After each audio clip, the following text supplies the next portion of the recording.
కథలోకి వెళ్ళబోయే ముందు కింద డిస్క్రిప్షన్లో ఈ ఛానల్లో ఉన్న నావెల్స్ అన్ని ప్లేలిస్ట్స్ ఇచ్చాను. ఇంట్రెస్ట్ ఉన్నవాళ్ళు వినండి. ఎత్తనపూడి గారి నావెల్స్, ఆరికపూడి గారి నావెల్స్, మాదిరెడ్డి గారి నావెల్స్, ఇలా అన్ని లింక్స్ నెమ్మదిగా యాడ్ చేయడం స్టార్ట్ చేశాను. ఈరోజు లింక్స్ కింద ఉంటాయి.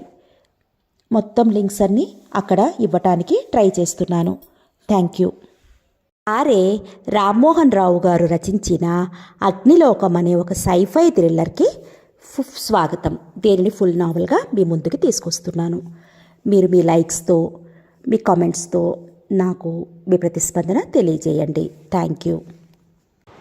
సాయం సమయం. పక్షులు కిలకిల రావాలతో కోళ్లకు చేరుకుంటున్నాయి. పడమటి కనుమల వైపు సూర్యుడు కొద్దిగా కృంగిపోతున్నాడు. ఉత్తర దిక్కున ఉన్న సింహాచలం కొండ మీదకి షికారు వచ్చాడు అమరేంద్ర.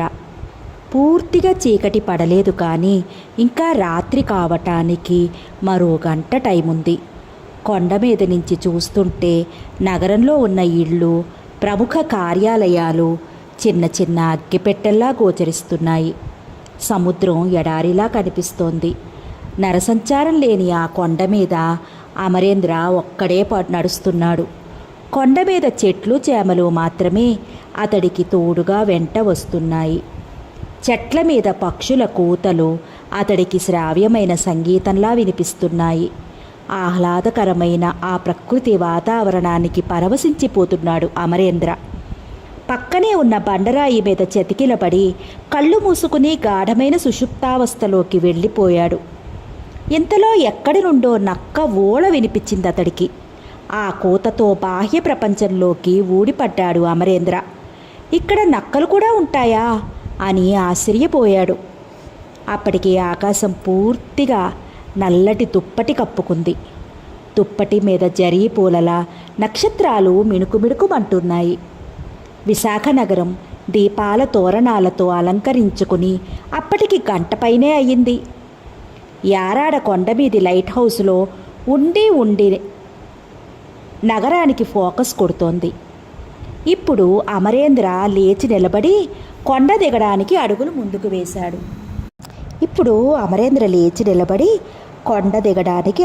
ముందుకు వేశాడు.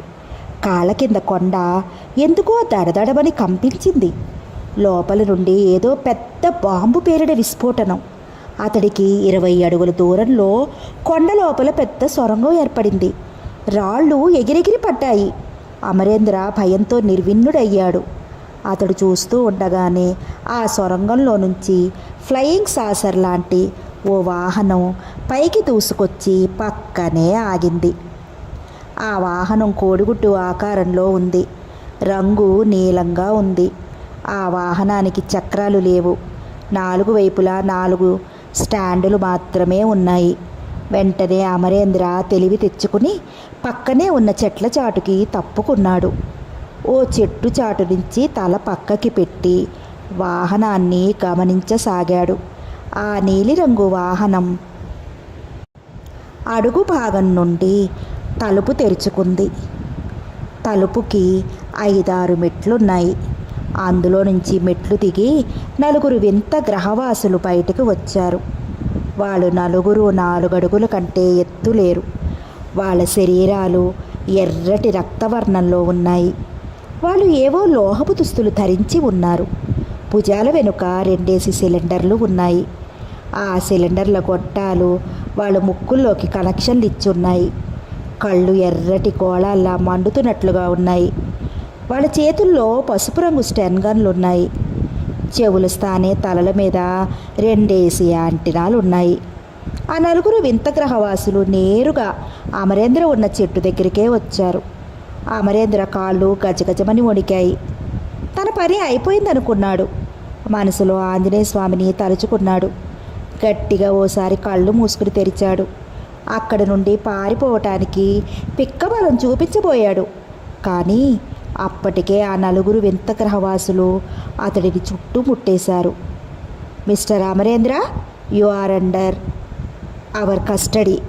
ఆ 4 వింత వ్యక్తులు అతడికి వాళ్ళ మెషిన్ గన్నులు చూపించి ఒకేసారి అన్నారు. అది స్పష్టమైన తెలుగులో అన్నారు వాళ్ళు. అమరేంద్ర ఆశ్చర్యపోయాడు.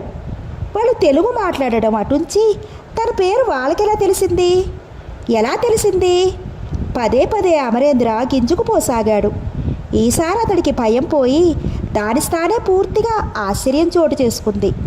మేము తెలుగు ఎలా మాట్లాడుతున్నామా, నీ పేరు మాకు ఎలా తెలుసునా అని ఆశ్చర్యపోనవసరం లేదు. ముందు ముందు నీకు అన్ని వివరాలు తెలుస్తాయి. మాతో కలిసి ముందుకు నడు అన్నాడు ఒక వింత గ్రహవాసి. ఇందా ఈ ఆక్సిజన్ సిలిండర్లు నీ భుజానికి ముక్కుకి తగిలించుకో. ఇక నీతో మేము అట్టే మాట్లాడకూడదు. మర్యాదగా వచ్చి మా వాహనం ఎక్కు అని అంటూనే మరో వింత గ్రహవాసి 2 ఆక్సిజన్ సిలిండర్లని అమరేంద్ర భుజానికి తగిలించి ఆ గొట్టాలని అతడి ముక్కులో కనెక్షన్స్ ఇచ్చాడు. అమరేంద్ర ముందు, వాళ్ళు వెనుక అడుగులు వేస్తూ వాహనాన్ని నడిపించారు. అమరేంద్ర ఆ వాహనాన్ని ఎక్కించి ఆ వింత జీవులు నలుగురు కూడా లోపలికి అడుగుపెట్టారు. వెంటనే వాహనం తలుపు మూసుకుంది. తరువాత ఆ వాహనం కొద్దిగా పైకి లేచి కొండ సొరంగంలోకి దిగసాగింది. రాత్రి 10 గంటలయ్యింది. అమరేంద్ర ఇంకా ఇంటికి రాలేదు. కొండ మీదకి షికారుకు వెళ్ళి వస్తానని చెప్పి బయలుదేరాడు. తమ ఇంటి ప్రక్కనే ఉన్న సింహాచలం కొండ ఎక్కి చుక్క అయ్యేదాకా తమ అమరేంద్రుని చూస్తూనే ఉన్నాడు. తిరిగి వచ్చేస్తే సాయంత్రం 6 గంటలకే తిరిగి వస్తానంటివి, ఎంత రాత్రికి దాకా తన కొడుకు కొండ మీద ఏం చేస్తున్నట్లు? కొంపతీసి కొండ మీద ఏ పామైనా కొడుకును కరవలేదు కదా? ఆ ఆలోచన వచ్చేసరికి రావుగారు తనను తాను కంట్రోల్ చేసుకోలేకపోయారు. పడకుర్చీలో వాలి బాధగా కళ్ళు మూసుకున్నారాయన. ఏమైనట్లు? తన కొడుకు ఏమైపోయినట్లు? కొడుకు ఏమైపోయాడో ఆ తండ్రి ఆలోచనలకి ఏమీ అంతుపట్టడం లేదు. ఇంతలో రావుగారి సతీమణి జయలక్ష్మి గారు అక్కడికి వచ్చారు. ఏమండి, పిల్లల భోజనాలు అయిపోయాయి. కోడలు పిల్ల పెద్దబ్బాయి కూడా అప్పుడే భోజనం చేసి వాళ్ళ గదిలోకి వెళ్ళిపోయారు. ఇక మీరు, నేను, మన చిన్నబ్బాయి అమరేంద్ర ఉన్నాము. అమరేంద్ర ఎప్పుడు వస్తాడో ఏమో. ఈలోగా మీరు భోజనానికి లేవకూడదు, ఇద్దరం కలిసి తినేద్దాము అని అన్నారు జయలక్ష్మి గారు.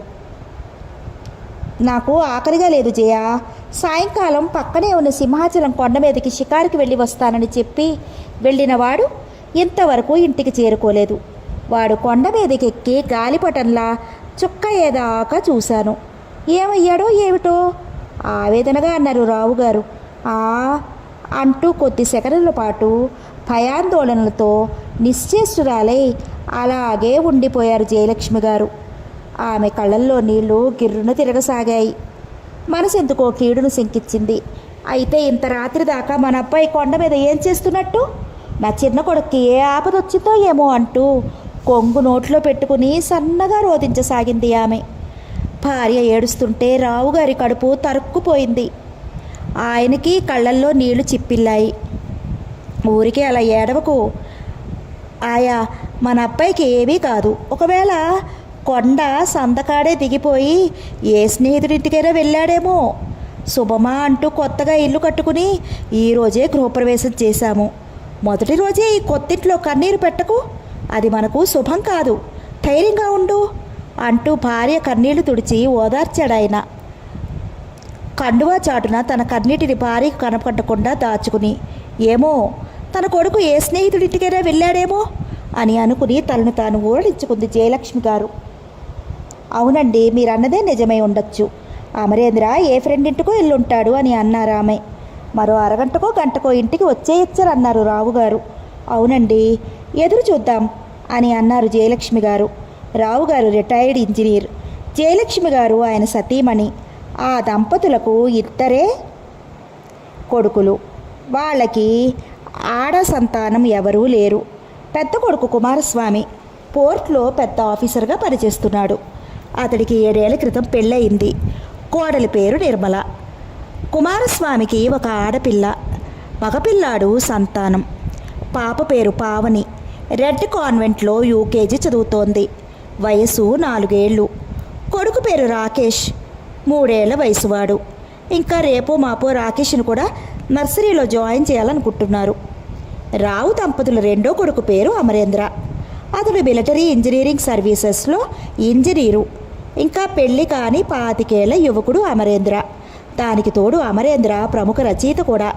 పత్రికలకు, సినిమాలకు కూడా ఎన్నో నవలలు, కథలు రాశాడు అతను. రావు గారు నార్త్ ఎక్స్టెన్షన్ ఏరియాలో సింహాచలం కొండవారగా ఉన్న స్థలం కొని అక్కడ 2 అంతస్తుల డాబా కట్టించారు. సింహాచలం కొండని ఆనుకుని ఉన్న ఆ నార్త్ ఎక్స్టెన్షన్ ఏరియాలో అందరూ హై అఫీషియల్సే. పెద్ద పెద్ద బిల్డింగులు కట్టించుకుని నివాసం ఉంటున్నారు వాళ్ళంతా. ఆ రోజు పొద్దున్నే రావు గారు కుటుంబ సమేతంగా కొత్తింట్లో గృహప్రవేశం చేశారు. కొడుకులిద్దరూ ఆఫీసర్లు అవడం వలన ఆఫీసులో వాళ్ళు ఇద్దరికీ 2 రోజుల క్రితం 2 టెలిఫోన్ కనెక్షన్లు ఇచ్చారు. గృహప్రవేశానికి బంధుమిత్రులందరూ విచ్చేసి రావుగారి కుటుంబ సభ్యుల గృహప్రవేశాన్ని విజయవంతం చేసి మధ్యాహ్నం వాళ్ళిచ్చిన విందు భోజనాలు ఆరగించి ఎవరిళ్లకు వాళ్ళు తిరిగి వెళ్ళిపోయారు. సరిగ్గా ఆ రోజు సాయంకాలమే అమరేంద్ర తండ్రితో చెప్పి సింహాచలం కొండ మీదకి షికారు వెళ్ళాడు. వెళ్ళినవాడు రాత్రి 10 అయినా ఇంటికి తిరిగి రాలేదు. రావు దంపతులు అమరేంద్ర ఇంటికి తిరిగి వస్తాడేమోనని ఎదురు చూశారు. కానీ కొడుకు రాకడ శూన్యము. అమరేంద్ర వస్తున్న సూచనలు ఎక్కడా కానరాలేదు. రావు దంపతుల ఆరాటం ఎక్కువైంది. ఏమయ్యాడు ఏమయ్యాడు అని కొడుకు గురించి పదే పదే తర్కించుకోసాగారు. పోనీ మన పెద్దబ్బాయి కుమారస్వామిని లేపమంటారా? వాడికి ఏమైనా తోస్తుందేమో అని అడిగారు జయలక్ష్మి గారు. అబ్బాయి, కోడలు పిల్లలు నిద్దట్లో ఉన్నట్టున్నారు. ఇంత రాత్రిపూట కుమారస్వామిని లేపినా వాడు మాత్రం చేసేదేముంది? తెల్లవారేదాకా మనమే ఏదో తిప్పలు పడదాము అన్నారు రావుగారు. అయితే అమరేంద్ర ఫ్రెండ్స్ ఇళ్ళకి ఫోన్ చేసి కనుక్కోండి, ఒకవేళ ఏ పార్టీలో అయినా కూర్చున్నాడేమో అని అన్నారు జయలక్ష్మి గారు. రావుగారు పక్కనే ఉన్న 2 టెలిఫోన్ల దగ్గరికి వెళ్ళి ఓ టెలిఫోన్ ఎత్తి ఓపిగ్గా ఒక్కొక్క ఫోన్ నెంబరు తిప్పి అమరేంద్ర గురించి అతడి మిత్రులందరినీ అడిగారు. అందరి నుంచి ఒకటే సమాధానం, అమరేంద్ర మా ఇంటికి రాలేదండి అని. పాపం రావు దంపతులు కిన్నులయ్యారు.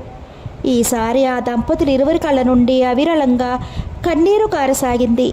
ఆ దుఃఖంలో ఒకరినొకరు ఓదార్చుకోవాలని ప్రయత్నించినా వాళ్ళ దుఃఖం ఆగడం లేదు. రావుగారు ఇక ఆఖరి ప్రయత్నంగా తన ప్రియమిత్రుడైన పోలీస్ కమిషనర్ పట్నాయక్కి ఫోన్ చేశాడు. కానీ కమిషనర్ పట్నాయక్ ఇంట్లో లేరని సమాధానం వచ్చింది. రావుగారు డీలా పడిపోయారు. జయలక్ష్మి గారు ఈసారి పైకే సన్నగా రోధించసాగారు. అమరేంద్రుడి కస్టడీలోకి తీసుకుని తమ వాహనంలో బందీని చేసి సొరంగంలో ఆ వాహనాన్ని తీసుకుపోసాగారు ఆ వింత గ్రహవాసులు. కోడిగుడ్డు ఆకారంలో ఉన్న ఆ వాహనం నిలువుగా సొరంగంలోకి దిగిపోసాగింది. చుట్టూ చీకటి గుయ్యారం. అమరేంద్రకి ఏమీ కనిపించటం లేదు. ఆ వింత వాహనంలో అమరేంద్రతో పాటు ఉన్న ఆ 4 వింత మనుషులే కాకుండా 5వ వింత మనిషి కూడా ఉన్నాడు. ఆ వింత జీవి ఆ వాహనాన్ని ఏవేవో మేటలు తిప్పుతూ నడుపుతున్నాడు. వాహనం దడదడమని చప్పుడు చేస్తోంది. వాహనం లోపల 100 సెర్చ్ లైట్ల కాంతి నిండుకుని ఉంది. కానీ బయట సొరంగం మాత్రం చీకటితో నిండిపోయింది. అసలు ఆ వాహనం భూమి కిందకే దిగిపోతోందే లేక పక్కనే పరిగెడుతోందో అమరేంద్రకి అర్థం కావడం లేదు. అమరేంద్రలో పిరికితనం పోయి ఇప్పుడు ధైర్యం చోటు చేసుకుంది. ఆ వింత గ్రహవాసులు తనని ఎక్కడికో తీసుకెళ్ళి చంపేసేలా ఉన్నారు. తను ఎలాగూ చావబోతున్నాడు. వీళ్ళు తనను ఎలాగూ చంపేస్తారు. అది తథ్యం. చావనేది మనిషికి ఒకేసారి వస్తుంది. చావు గురించి భయపడడం అనేది కేవలం అవివేకం. చావు నుండి ఎవరూ తప్పించుకోలేరు. కాబట్టి ప్రస్తుత పరిస్థితుల్లో తాను తెగించి ఈ ఆపద నుండి గట్టెక్కే ప్రయత్నం చేయాలి అని అనుకున్నాడు అమరేంద్ర. అసలు ఆ వాహనం ఎన్ని వందల మైళ్ళు ప్రయాణం చేసిందో, అప్పుడు సమయం ఎంత అయిందో కూడా అమరేంద్రకి అంతు పట్టడం లేదు. ఇప్పుడు టైం ఎంత? తన ప్రక్కనే కూర్చున్న ఆ 4 వింత జీవుల్లోనూ ఓ జీవిని అడిగాడు. బదులుగా షటప్ అన్న సమాధానం వచ్చింది. కిమ్మనలేదు అమరేంద్ర. పక్కనున్న వింత జీవి ఎందుకలా అన్నాడో అమరేంద్రకి అర్థం కాకపోలేదు. ఎందుచేతనంటే అమరేంద్ర చేతికి కూడా వాచి ఉంది. అతడు వాచి చూసుకున్నాడు. సరిగ్గా రాత్రి 10 గంటలైంది. వాహనం అలా ముందుకు దిగుతూనే ఉంది. ఉన్నట్టుండి వాహనం చుట్టూ అగ్నిజ్వాలలు కమ్ముకున్నాయి. వాహనంతో పాటు తను భస్మమైపోతాడేమోనని భయపడ్డాడు అమరేంద్ర. మంటలు మంటలు అంటూ గావు కేకలు పెట్టాడు అమరేంద్ర. భయపడకు, నీకేం కాదు అన్నాడో గ్రహవాసి. అతడన్నట్టే అమరేంద్రకి ఏమీ కాలేదు. నీలిరంగుగా ఉన్న గాజు వాహనంలో నుంచి దాన్ని అంటుకుని మండుతున్న మంటలు చూసి తనకేమీ కాకపోవడం తలుచుకుని ఆశ్చర్యపోయాడు అమరేంద్ర. ఏమిటి వింత అని అనుకున్నాడు. మంటలు చాలాసేపు వాహనాన్ని చుట్టుముట్టాయి. వాహనం అలా కిందకి దిగుతూనే ఉంది. మంటల మధ్య ఉన్నట్టుండి వాహనాన్ని మంటలు చుట్టబట్టడం ఆగిపోయాయి. వాహనం చుట్టూ ఖాళీగా ఉన్న వెలుగు ప్రదేశం ఏర్పడింది. వాహనం అప్పుడు నిట్ట నిలువుగా క్రిందకి దిగుతోందని గ్రహించాడు అమరేంద్ర. వాహనం పైకి చూశాడతడు. పైన కనుచూపు మేర అంతటా మంటలు మంటలు మంటలు, కింద ఎర్రటి వెలుగు, శూన్య ప్రదేశం. ఈసారి ఇంకా కిందకి చూశాడు అమరేంద్ర. కిందన దూరంగా ఏదో భూభాగం కింద కనిపిస్తోంది. అగ్గిపెట్టెల్లా ఇళ్ళు కనిపిస్తున్నాయి. పైన భగభగ మండుతున్న మంటలు, వెలుగులో కిందనున్న ఇళ్ళు బంగారంలాగా ధగధగా మెరిసిపోతున్నాయి. మరింత కిందకి దిగింది వాహనం. ఆ భవనాలన్నీ అమరేంద్రకు మరింత స్పష్టంగా కనిపించాయి. ఆ కట్టడాలన్నీ గాజుతో కట్టబడి ఉన్నాయి. అక్కడక్కడ ఏవో సరస్సులు కనిపిస్తున్నాయి. అవి అగ్ని సరస్సుల్లా కనిపిస్తున్నాయి. అమరేంద్ర అవన్నీ ఆశ్చర్యంగా తిలకిస్తున్నాడు. వాహనం ఓ ఖాళీ మైదానంలో దిగింది. అక్కడి నేల నల్లగా బొగ్గులా ఉంది. Pilot engine off చేసినట్టున్నాడు.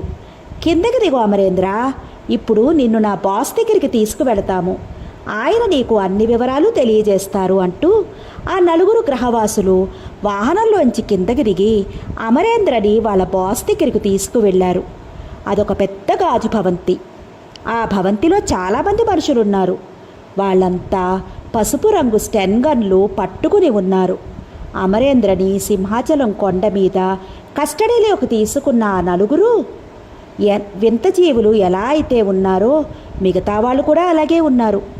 4-5 గదులు దాటాక మధ్య ఒక విశాలమైన హాలు ఉంది. ఆ హాలు మధ్య ఓ కుషన్ కుర్చీలో కూర్చుని ఉన్నాడో వ్యక్తి. అతడు ధరించిన లోహపు వస్తువులు పూర్తిగా తెల్ల రంగులో ఉన్నాయి.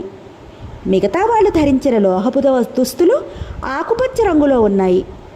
తెల్ల లోహపు దుస్తుల్లో ఉన్న ఆ వ్యక్తిని చూడగానే అమరేంద్ర గుర్తుపట్టేశాడు. అతడే వాళ్ళ బాస్ అయి ఉంటాడని. బాస్ అన్నారు వాళ్ళు. ఎస్ అన్నాడు బాస్. మీ కోరిక మేరకు మేము భూగృహానికి వెళ్ళి అమరేంద్ర అనే ఈ మనిషిని పట్టికి తెచ్చాము, స్పష్టమైన తెలుగులో అన్నారు ఆ నలుగురు జీవులు.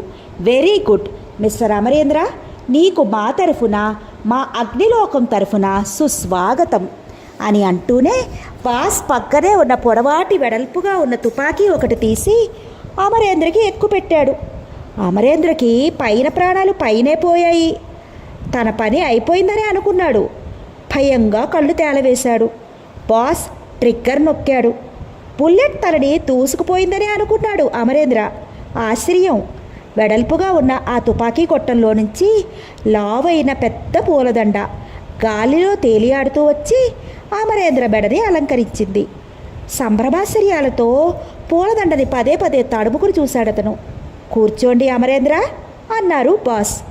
పక్కనే ఉన్న మరో సోఫాలో చెతికిలపడి కూర్చున్నాడు అమరేంద్ర.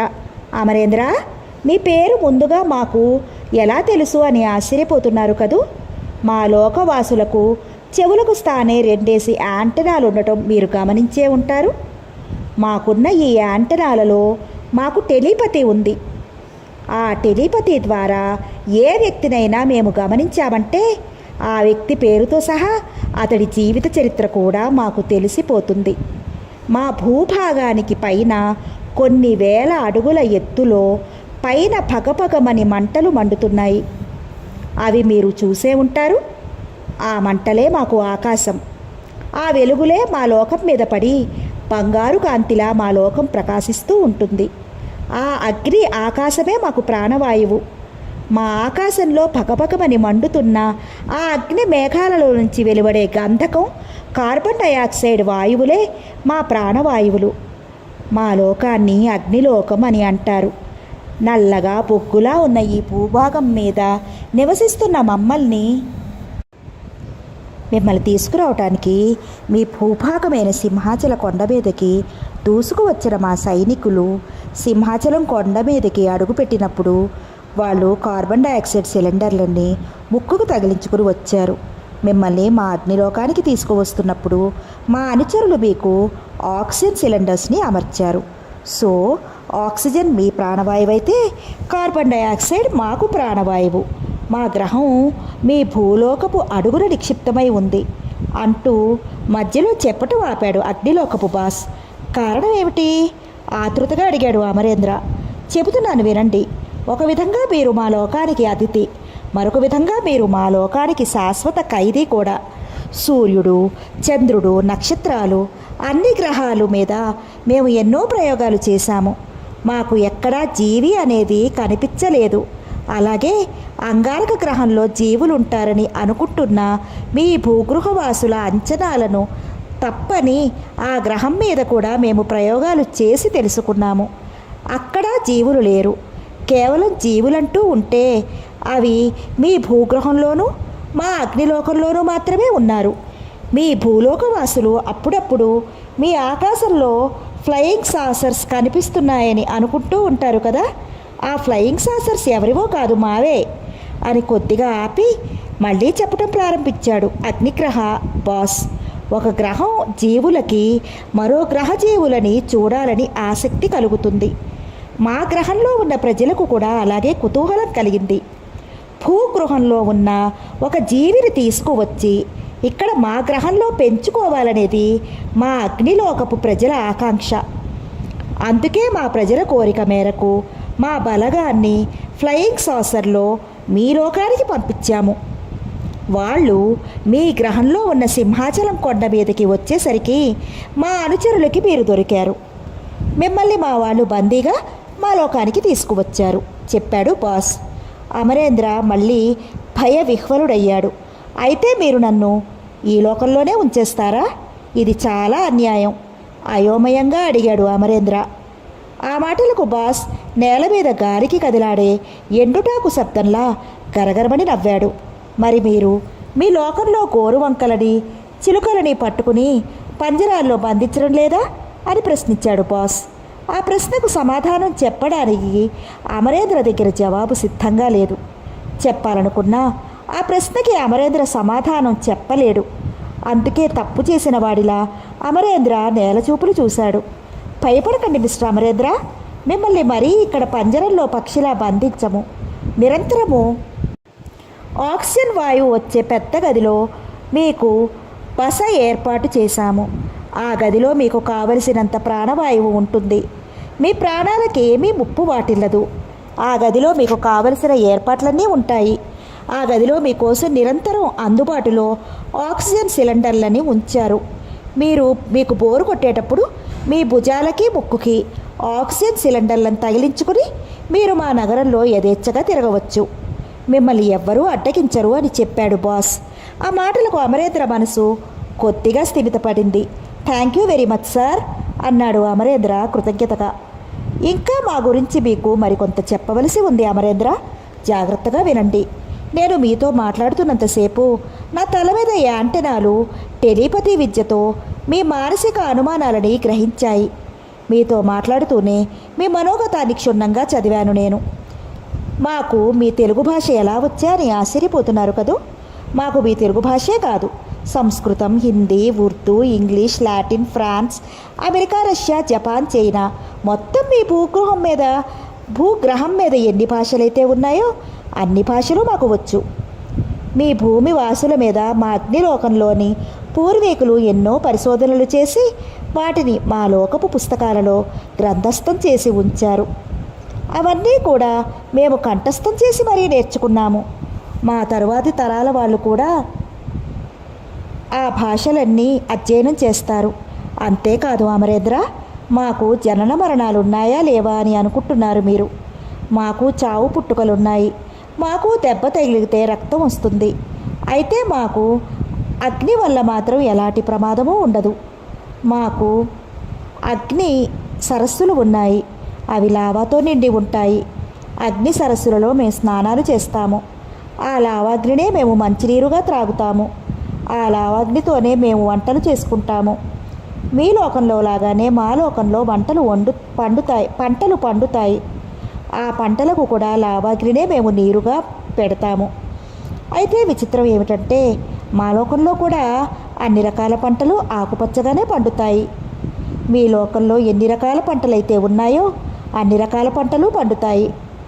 అయితే అగ్నిలోకవాసులమైన మేము పూర్తిగా శాకాహారులం అని చెప్పి కొంచెం సేపు తన వాగ్దాటిని ఆపి మళ్ళీ ఇలా చెప్పాడు బాస్. మిస్టర్ అమరేంద్ర, మీరు ప్రముఖ రచయితలని కూడా మాకు తెలుసు. మీ లోకాన్ని కించపరుస్తున్నానని మీరు అన్యథా భావించకపోతే మీ భూగృహవాసుల గురించి కొన్ని నిజాలు చెబుతాను. మీకు అభ్యంతరమైతే చెప్పను అని ఆగాడు బాస్. నేనేమీ అనుకోను సార్. మా లోకం మీద మీకుండే అభిప్రాయాన్ని స్పష్టంగా చెప్పండి. నేనేమీ అనుకోను చెప్పాడు అమరేంద్ర. మీ భూలోకవాసులలో చీటింగ్ ఎక్కువ. డబ్బు కోసం గడ్డి తింటారు మీ వాళ్ళు. ఆస్తిపాస్తుల కోసం అన్నదమ్ములైనా సరే ఎవరికే వారు వాటిని దక్కించుకోవడం కోసం తలలు తెగ నరుక్కుంటారు. మీ లోకంలో దొంగలు గూండాలు ఉంటారు. ఎవరికి వారే ఉద్యోగస్తులు లంచాలు పుచ్చుకుంటారు. మీకు కులాలు మతాలు పట్టింపులు ఎక్కువ. ఒక్కొక్కప్పుడు మీకు మత కలహాలు వచ్చి ఒకరి ప్రాణం ఒకరు తీసుకుంటూ ఉంటారు. మీ దేశంలో దీనులు దరిద్రులు బిచ్చగాళ్ళు ఎక్కువ. అందుకు కారణం రాజకీయ నాయకులు. వాళ్ళు ఎక్కువగా ప్రజల సొమ్ములు మేసేస్తూ ఉంటారు. అందుకే మీ లోకంలో తీవ్రవాదులు రాడికల్స్ నక్సలైట్లు ఎక్కువ. రోగుల ప్రాణాలు కాపాడే డాక్టర్లు కూడా వాళ్ళ దగ్గర నుండి లంచాలు గుంజేస్తూ ఉంటారు. ఈ మధ్యకాలంలో ప్రజలను కాపాడాల్సిన రక్షకపటులైన పోలీసులు కూడా డబ్బుకు ఆశపడి భక్షకపటులైపోతున్నారు అని చెప్పడం ఆపి మళ్ళీ తన ఉపన్యాసాన్ని ప్రారంభించాడు బాస్. మై డియర్ అమరేంద్ర, ఇవన్నీ మీకెందుకు చెప్తున్నాను అంటే మా లోకంలో కుళ్ళు కుతంత్రాలు ఎవరికీ లేవు. మాది ఒకే లోకం, ఒకే జాతి, ఒకే మతం. మాది మీ రాజ్యంలాగే ప్రజారాజ్యం. ఎన్నికల ద్వారానే మా లోకానికి అధిపతులను మంత్రులను ఎన్నుకుంటాము. నిష్పక్షపాతంగా మా దేశాన్ని మేము ప్రజానురంజకంగా పాలించుకుంటూ ఉంటాము. మీకు మాకు అదే తేడా అన్నాడు బాస్. అమరేంద్ర మళ్ళీ సిగ్గుతో తలదించుకున్నాడు. ఇంతలో బాస్ పక్కనే ఉన్న గాజు టెలిఫోను మోగింది. హలో, మార్కారా హియర్ అన్నాడు బాస్ ఫోన్ ఎత్తి. ఎవరు? ఇప్పుడే వస్తున్నాను అంటూ ఫోన్ పెట్టేశాడు బాస్. ఫోన్లో మాటలు బట్టి బాస్ పేరు మార్గారా అని గ్రహించాడు అమరేంద్ర. మిస్టర్ అమరేంద్ర, నేను అర్జెంటుగా ఒక ఫ్యాక్టరీ ప్రారంభోత్సవం చేయడం కోసం వెళుతున్నాను. నేను మళ్ళీ మిమ్మల్ని త్వరలోనే కలుస్తాను. మీకోసం నా పిఏ స్టెల్లా అన్ని ఏర్పాట్లు చేస్తుంది అని చెప్పి సీట్లో నుంచి లేచి వెళ్ళిపోయాడు మార్కారా. మరో 5 నిమిషాల్లో పిఏ స్టెల్లా అక్కడికి వచ్చింది. ఆమెను చూడగానే ఆలోకపు స్త్రీ అనుకున్నాడు అమరేంద్ర. ఆమెకు కూడా అక్కడ ఉన్న వింత గ్రహవాసుల్లాగా ఉన్న ఆమె తల మీద బాబ్డ్ హెయిర్ గోధుమ వర్ణంలో ఉంది. ఎద మీద ఎత్తుపల్లాలు ఉన్నాయి. ఆమె శరీరం కూడా అక్కడి వాళ్ళలాగే రక్తవర్ణంలోనే ఉంది. అగ్నిలోకంలోని గ్రహవాసులలాగే ఆమె కూడా 4 అడుగులు మాత్రమే ఎత్తుగా ఉంది. అక్కడి మగాళ్ళలా లోహపు సూటు కాకుండా చక్కగా ధవళకాంతులినే చీర, దాని మీద అదే రంగు మ్యాచింగ్ బ్లౌజు ధరించింది. ప్రథమ చూపులోనే ఆమె అమరేంద్రని ఆకట్టుకుంది. ఫాలో మీ మిస్టర్ అమరేంద్ర అంటూ ఆమె ముందుకు అడుగులు వేసింది. అమరేంద్ర మంత్రముగ్ధుడిలా ఆమెను అనుసరించాడు. తెల్లగా తెల్లవారింది. రావుగారు ఆయన సతీమణి జయలక్ష్మి తెల్లవార్లు కొడుకు అమరేంద్రని తలుచుకుని దుఃఖిస్తూ అలాగే ఉండిపోయారు. వాళ్ళ పెద్ద కోడలు నిర్మల, పెద్ద కొడుకు కుమారస్వామి నిద్రలేచారు. వాళ్ళ మనవరాలు మనవడు కూడా నిద్రలేచారు. ఒరే కుమార్, మీ తమ్ముడు అమరేంద్ర కనిపించడం లేదురా పావురమంటూ ఏడ్చేశారు జయలక్ష్మి గారు. నిజంగా? ఆశ్చర్యంగా అడిగాడు కుమారస్వామి. అవును నిజమేరా, రావుగారు కూడా గొల్లుమన్నారు. తర్వాత రావుగారు అమరేంద్ర కొండ మీదకి వెళ్ళి మళ్ళీ తిరిగి రాలేదు. కొడుకు కోసం తను వాడి స్నేహితులింటికి ఫోన్ చేసిన వైనం కూడా చెప్పుకొచ్చారు. తమ్ముడు అంటూ కుమారస్వామి హృదయం బాధగా ఆక్రోశించింది. కన్నులు చెమ్మగిల్లాయి. అతడి భార్య నిర్మల కళ్ళు కూడా చెమ్మగిల్లాయి. కుమారస్వామి నేరుగా ఫోన్ దగ్గరికి నడిచాడు. రిసీవర్ పైకెత్తి తన ఆఫీస్కి ఫోన్ చేశాడు.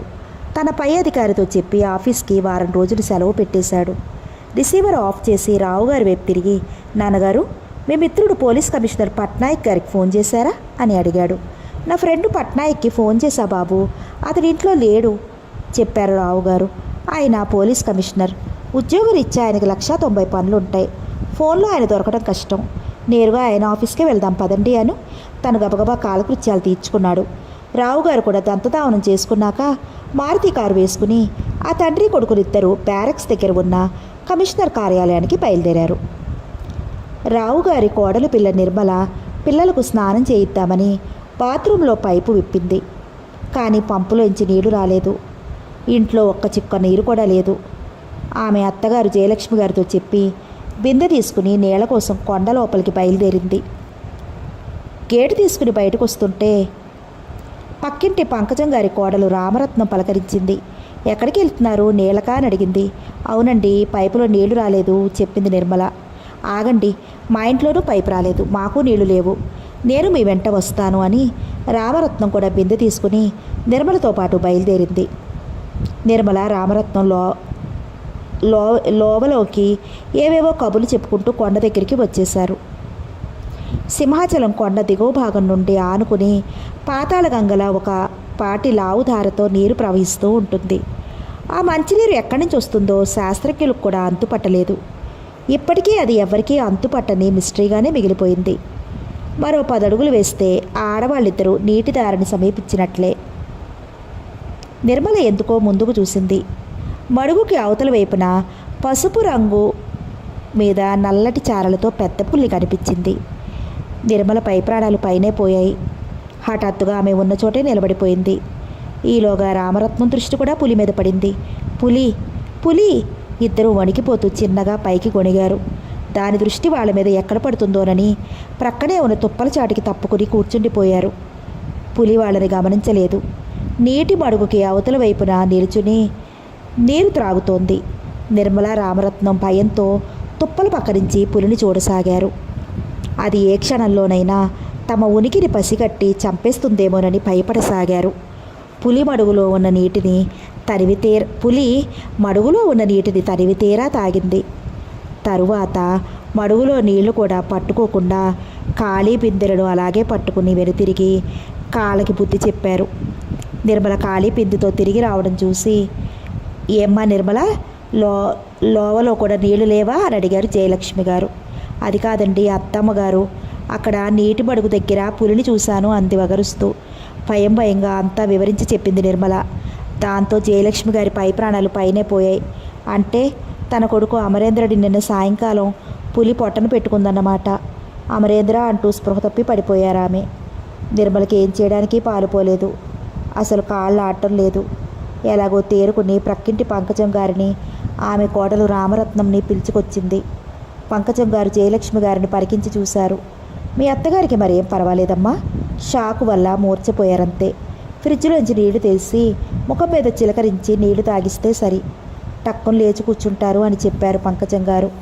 ఆమె కోడలు రామరత్నం కూడా ఆ మాటే అంది. నిర్మల ఫ్రిడ్జ్ ఓపెన్ చేసి సీసాతో ఉన్న వాటర్ తెచ్చి అత్తగారి ముఖం మీద చిలకరించింది. జయలక్ష్మి గారిలో కొద్దిగా కదలిక కలిగి నెమ్మదిగా లేచి కూర్చున్నారు. తర్వాత కొద్దిగా నీళ్లు పట్టించింది నిర్మల. జయలక్ష్మి గారు పూర్తిగా తేరుకున్నారు. ఆమెను బెడ్రూమ్లోకి తీసుకెళ్ళి మంచం మీద పడుకోబెట్టి వాళ్ళ ఫ్యామిలీ డాక్టర్కి ఫోన్ చేసింది నిర్మల. మరో 15 నిమిషాల్లో డాక్టర్ వచ్చాడు. జయలక్ష్మి గారిని నకసిక పర్యంతం పరీక్ష చేశాడు. షాక్ వల్ల ఆమెకు అలా అయిందని, అందుకే మనోవేదనతో మదనపడుతున్నారని చెప్పారు డాక్టర్. నిర్మల తన మరిది అమరేంద్ర కనిపించకపోవడం గురించి, పులి గురించి అంతా వివరించింది. వాళ్ళకి కలిగిన ఆపద గురించి డాక్టరు నొచ్చుకున్నాడు. జయలక్ష్మి గారి మానసిక వ్యతకి ఏ మందులు వాడాలో రాసిచ్చాడు డాక్టర్. తర్వాత డాక్టర్తో పాటు పంకజం గారు, రామరత్నం కూడా నిర్మలతో చెప్పి వెళ్ళిపోయారు. నిర్మల కూడా తన మరిది అమరేంద్రని తలుచుకుని కొంగు నోట్లో పెట్టుకుని దుఃఖించసాగింది. తన మరిది అమరేంద్రని నిస్సందేహంగా పులి పొట్టను పెట్టుకుందని ఆమెకి అనిపించింది. ఆమె పిల్లలిద్దరూ తల్లి ఏడుస్తూ ఉండడం గమనించి ఆమెతో పాటు వాళ్ళు ఏడవసాగారు. జయలక్ష్మి గారి కళ్ళ నుంచి అవిరళంగా కన్నీరు కాలువలై చెంపల మీదుగా జాలువారసాగింది. అమరేంద్ర, అమరేంద్ర అంటూ పదే పదే కోలుకుని కలవరించసాగింది. రావుగారు కుమారస్వామి పోలీస్ కమిషనర్ కార్యాలయం ముందు కారు ఆపి లోపలికి వెళ్ళారు. ఎదురుగా కమిషనర్ ఆఫీస్ గది ముందు సాయుధులైన 2 కానిస్టేబుల్స్ నిలబడి ఉన్నారు. కమిషనర్ గారు ఉన్నారా? అడిగాడు కుమారస్వామి. ఉన్నారు. మీరెవరు? ఓ కానిస్టేబుల్ అడిగాడు. రిటైర్డ్ ఇంజనీర్ రావు గారు వచ్చారని చెప్పండి అన్నాడు కుమారస్వామి. కానిస్టేబుల్ స్ప్రింగ్ డోర్స్ తెరుచుకుని లోపలికి వెళ్ళొచ్చి సార్ మిమ్మల్ని రమ్మంటున్నారు అని చెప్పాడు. రావు గారిని కుమారస్వామిని చూడగానే పోలీస్ కమిషనర్ పట్నాయక్ ముఖం ఆనందంగా విప్పారింది. వాళ్ళకి కుర్చీలు చూపించి, ఏమిటి పొత్తిగా నల్లపూసవైపోయావు? మొన్ననే నాతో ఎవరో అన్నారు ఇల్లు కూడా కట్టుకున్నావని. గృహప్రవేశానికి నన్ను పిలవలేదే? నిష్ఠూరంగా అన్నారు పట్నాయక్ గారు. రావు గారు తప్పు చేసిన వాడిలా తలదించుకున్నారు. ఏం చెప్పమంటావు పట్నాయక్? నిన్న ప్రొద్దునే గృహప్రవేశం చేశాను. విందు భోజనానికి నిన్ను పిలవడం మర్చిపోయాను. నన్ను క్షమించు బాధగా అన్నారు రావు గారు. పట్నాయక్ గారు తేలిగ్గా నవ్వేశారు. నెవర్ మైండ్ రావు అని అనేశారు. ఏమిటో విషయం ఇలా దయచేశారు అని అడిగారు. నా రెండో కొడుకు అమరేంద్ర నిన్న సాయంత్రం నుండి కనపడటం లేదు పట్నాయక్ ఆవేదనగా అన్నాడు రావు గారు. విషయం వివరంగా చెప్పు రావు, నేను నీకు తప్పక సాయం చేస్తాను అనునయంగా అన్నారు పట్నాయక్ గారు. నిన్న సాయంకాలం సింహాచలం కొండ మీదకి షికారు కనిపెట్టిన అమరేంద్ర ఇప్పటి వరకు తిరిగి రాలేదని చెప్పారు రావు గారు. కమిషనర్ ముఖం విషాదంగా మారింది. సారీ మిస్టర్ రావు, నిన్న రాత్రి 10 గంటల వరకు జూ అధికారుల నుండి నాకు మెసేజ్ వచ్చింది. జూ నుండి రాత్రి 7 గంటల సమయంలో పెద్ద పులి ఒకటి తప్పించుకుని సింహాచలం కొండల మీదకి పారిపోయిందట. నేను పోలీసు బలగాన్ని కొండ మీదకి పంపాను. వాళ్ళు టార్చ్ లైట్లతో కొండ మీదంతా పెద్ద పులి కోసం వెతికారు, కానీ అదెక్కడా కనిపించలేదు. ఉదయమే వాళ్ళు వెనతిరిగి వచ్చేశారు. మరో గంటలో పులి కోసం మళ్ళీ కొండెక్కి గాలిస్తారు. నువ్వేమీ బెంగ పెట్టుకోకు. అమరేంద్ర కోసం కూడా నేను గాలింపు చర్యలు చేపడతాను చిన్నగా చెప్పారు పట్నాయక్ గారు. ఆ మాట వినగానే రావు గారి దుఃఖం మరింత ఎక్కువైంది. కుమారస్వామి కూడా కళ్ళల్లో నీళ్లు నింపుకుని దుఃఖించసాగారు. ప్లీజ్ ఏడవకండి, ధైర్యం చిక్కపట్టుకోండి. అన్నీ తెలిసిన మీరే ఇలా ఏడిస్తే ఎలా? కంట్రోల్ యువర్ సెల్ఫ్ అంటూ ఆ తండ్రి కొడుకులను ఓదార్చారు పట్నాయక్ గారు. తర్వాత ఫోన్ ఎత్తి 4th టౌన్ పోలీస్ స్టేషన్కి ఫోన్ చేశారు ఆయన. అటు నుంచి రిప్లై రాగానే సిఐ హరికృష్ణ ఉన్నారా అని అడిగారు ఆయన. మీరెవరు? అట్నుంచి ఎవరు అడిగారు. నేను కమిషనర్ పట్నాయక్ని చెప్పారు ఆయన.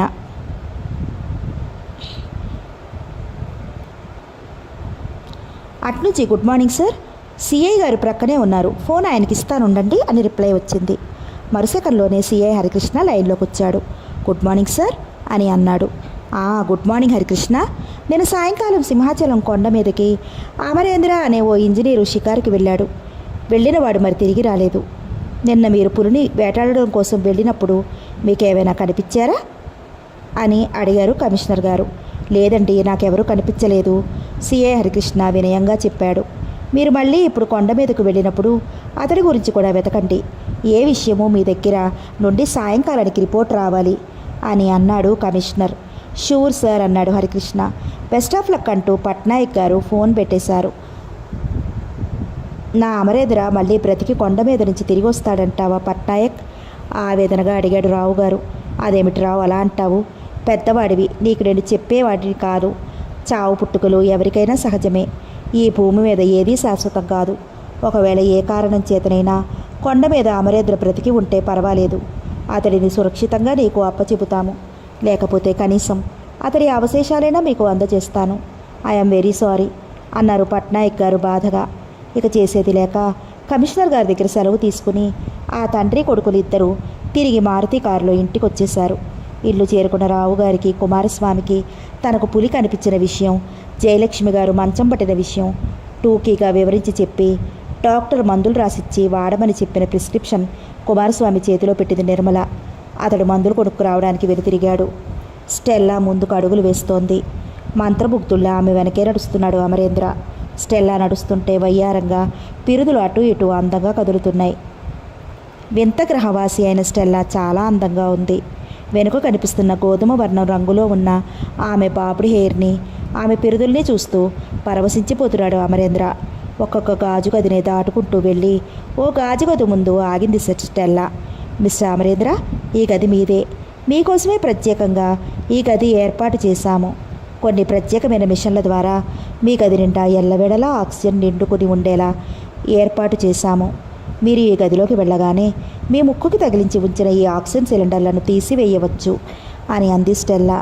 అమరేంద్ర గది తలుపు తోసుకుని లోపలికి వెళ్ళి నిలబడి, మీరు లోపలికి రండి స్టెల్లా అన్నాడు తలుపు తెరిచి ఉంచి. స్టెల్లా చిరునవ్వు చిందించింది. ఆమె ఎర్రటి రోట్లో ఉన్న తెల్లటి ముత్యాల పలువరుస తలుక్కుమంది. ఏవండి అమరేంద్ర గారు, నేను 10 కాలాల పాటు బ్రతికి ఉండాలని మీకు ఇష్టం లేదా అని ప్రశ్నించింది తీయగా. ఆ మాటలు అమరేంద్రకి అర్థం కాక అయోమయంగా చూశాడు. మీకు అర్థం కాలేదా అని అడిగింది స్టెల్లా. అవునన్నట్లు తల అడ్డంగా తిప్పాడు అమరేంద్ర. మా గ్రహవలాసుల ప్రాణవాయువు కార్బన్ డయాక్సైడ్ అని మా అధ్యక్షుడు మార్కారా ఇందాక మీకు చెప్పలేదా అని అంది. అప్పుడు అర్థమైంది అమరేంద్రకి తాను ప్రస్తుతం ఉన్నది ఆక్సిజన్ గది అని. సారీ అన్నాడు అమరేంద్ర నవ్వుతూ. 1 మినిట్ అని స్టెల్లా పక్కనే ఉన్న మరో గదిలోకి వెళ్ళి 2 కార్బన్ డయాక్సైడ్ సిలిండర్లను వెనక భుజానికి తగిలించుకుని ముక్కులోకి కనెక్షన్ ఇచ్చుకుని తిరిగి వచ్చింది. ఇప్పుడు ఈ గదిలోకి నాకు స్వాగతం పలకండి అంటూ స్టెల్లా అమరేంద్రకి ప్రత్యేకంగా తయారు చేసిన ఆ ఆక్సిజన్ గదిలోకి అడుగుపెట్టింది. ఆ గదిలో ఒక సోఫా సెట్టు ఉంది. పక్కనే పెద్ద గాజు టేబుల్ ఒకటి ఉంది. ఆ టేబుల్ మీద గాజు టెలిఫోన్ ఒకటి ఉంది. పక్కనే ఉన్న గాజు ర్యాక్లో చదువుకోవడానికి ఏవేవో పుస్తకాలు ఉన్నాయి. గది మధ్యన గుండ్రటి కార్పెట్ ఒకటి అందంగా పరిచి ఉంది. ఆ పక్కనే టీవీ ఉంది. అమరేంద్ర, ఇప్పుడు మీరు మా సోల్జర్స్ మీ ముక్కుకి తగిలించి ఉంచిన ఆక్సిజన్ సిలిండర్లు తీసివేసి ఈ గదిలో మీరు యథేచ్ఛగా తిరగొచ్చు అని అంది స్టెల్లా. అమరేంద్ర అలాగే చేశాడు. ఒకవేళ మీరు బయటికి వచ్చి మా నగరంలో యథేచ్ఛగా తిరగాలంటే మళ్ళీ మీరు ఈ ఆక్సిజన్ సిలిండర్స్ని తగిలించుకోవాల్సి ఉంటుంది. మీకు ఎన్ని ఆక్సిజన్ సిలిండర్స్ కావాలంటే అన్ని ఆక్సిజన్ సిలిండర్స్ మీ గదిలో ఉన్నాయి. మీకు ఏవైనా కావాలంటే ఫోన్ ఎత్తితే చాలు, మా వాళ్ళు ఎవరో ఒకళ్ళు మీరు కోరింది కావాలంటే అది సప్లై చేస్తారు చెప్పింది Stella. Thank you very much Stella అన్నాడు అమరేంద్ర. No mention. ఈ గదిలో అనుకునే బెడ్రూమ్ ఉంది. ఆ బెడ్రూమ్ పక్కనే అటాచ్డ్ బాత్రూమ్, ల్యాబరేటరీ ఉన్నాయి. అందులో కూడా ప్రత్యేకమైన మిషన్ల ద్వారా ఆక్సిజన్ సప్లై చేయబడుతోంది అని చెప్పింది స్టెల్లా. వెరీ గుడ్ అని మెచ్చుకున్నాడు అమరేంద్ర. మీరేమైనా తింటారా అని అడిగింది స్టెల్లా. ప్రస్తుతం నాకేమీ తినాలనిపించడం లేదు, కానీ వేడివేడిగా ఓ కప్పు కాఫీ తాగాలనిపిస్తోంది. కాఫీ దొరుకుతుందా సంశయిస్తూనే అడిగాడు అమరేంద్ర. మీకు మీ లోకంలో మీరు ఏమేమి అయితే తీసుకుంటారో అవన్నీ మీకు ఇక్కడ దొరుకుతాయి, ఆఖరికి మత్తు పానీయాలతో సహా. అది ఒక్క మాంసాహారం తప్ప అంది Stella. Thank you very much Stella అన్నాడు అమరేంద్ర. మీకు 5 నిమిషాల్లో కాఫీ వస్తుంది. నేను మళ్ళీ 1 గంటలో వచ్చి మిమ్మల్ని కలుసుకుంటాను అని చెప్పి అక్కడ నుంచి నిష్క్రమించింది స్టెల్లా. అన్నట్లుగానే 5 నిమిషాల్లో ఓ వ్యక్తి వచ్చి అమరేంద్ర కాఫీ ఇచ్చి వెళ్ళిపోయాడు. అమరేంద్ర కాఫీ సిప్ చేశాడు. అమృతంలా ఉంది కాఫీ. ఆ అగ్నిలోక వాసుల గురించి ఇంకా అమరేంద్రకు చాలా అనుమానాలున్నాయి.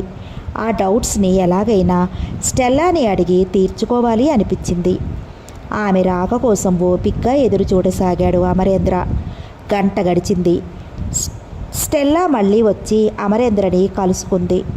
స్టెల్లా, నాకు మీ లోకం గురించి చాలా సందేహాలున్నాయి, తీరుస్తారా అడిగాడు అమరేంద్ర. విత్ ప్లెషర్ అని అంది స్టెల్లా. అవేమిటో అడగండి చెబుతాను అంది. మీకు చెవులు లేవు కదా, మాటలు ఎలా వినగలుగుతున్నారు అడిగాడు అమరేంద్ర. ఓ అదా అంటూ అందంగా నవ్వింది స్టెల్లా. ఆమె పలువరస ముత్యాల్లా తలతల్లాడింది. Very simple. మా తల మీద యాంటెన్నాలే మాటలను గ్రహించి వినగలుగుతున్నాము చెప్పింది స్టెల్లా. మరి మీరు మరుగుతున్న అగ్నిలావానే మంచినీరులా ఉపయోగిస్తారు కదా, మీరు కాలిపోయి భస్మమైపోరా అడిగాడు అమరేంద్ర. ఇందాకే మా బాస్ మార్కారా మీకు చెప్పారు కదా, అయినా నేను మళ్ళీ చెబుతాను వినండి. మాది అగ్నిలోకం. మేము అగ్నిజీవులం. అగ్ని మాకు చల్లటి నీటిలా ఉంటుంది. ఆ వేడికి మా శరీరాలు చక్కగా తట్టుకుంటాయి. ఈ అగ్నిలోకానికి అనుగుణంగానే ఈ లోకంలో అగ్నిజీవి ఉద్భవించింది. అంతేకాదు, మా ఆకాశంలో పగపగమని మండుతున్న అగ్నిమేఘాలే మా ప్రత్యక్ష దైవం. మీ లోకంలో మీకు చాలా రకాల దేవుళ్ళు ఉన్నారు, కానీ మా లోకంలో అయితే ఒకే ఒక దైవం మాకు. ఆ దైవం ఎవరో కాదు, అగ్నిదేవుడే మాకు దైవం. మా దేవాలయాలలో అగ్నిదేవుని విగ్రహాలు ప్రతిష్ఠించబడి ఉంటాయి. ఆ దైవానికే మేము పూజలు పునస్కారాలు చేస్తూ ఉంటాము చెప్పింది స్టెల్లా. మీరు లావాతోనే మంటలు చేసుకుంటారు కదా, ఎలా చేసుకుంటారు? నా శరీరాన్ని మీరు ఒకసారి ముట్టుకుని వంటలు చేసుకుంటారు కదా, ఎలా చేసుకుంటారు? నా శరీరాన్ని మీరు ఒకసారి ముట్టుకుని చూడండి అమరేంద్ర అంటూ ఆమె అరచేతిని ముందుకు చాపింది. అమరేంద్ర ఆమె అరచేతిని పట్టుకుని చూశాడు. ఆమె చెయ్యి చల్లగానే ఉంది. అమరేంద్ర, మా శరీరాలు అగ్నివేడికి చల్లగానే ఉంటాయి, కానీ ఇక్కడ వండే ఆహార పదార్థాలు అగ్నివేడికి చక్కగా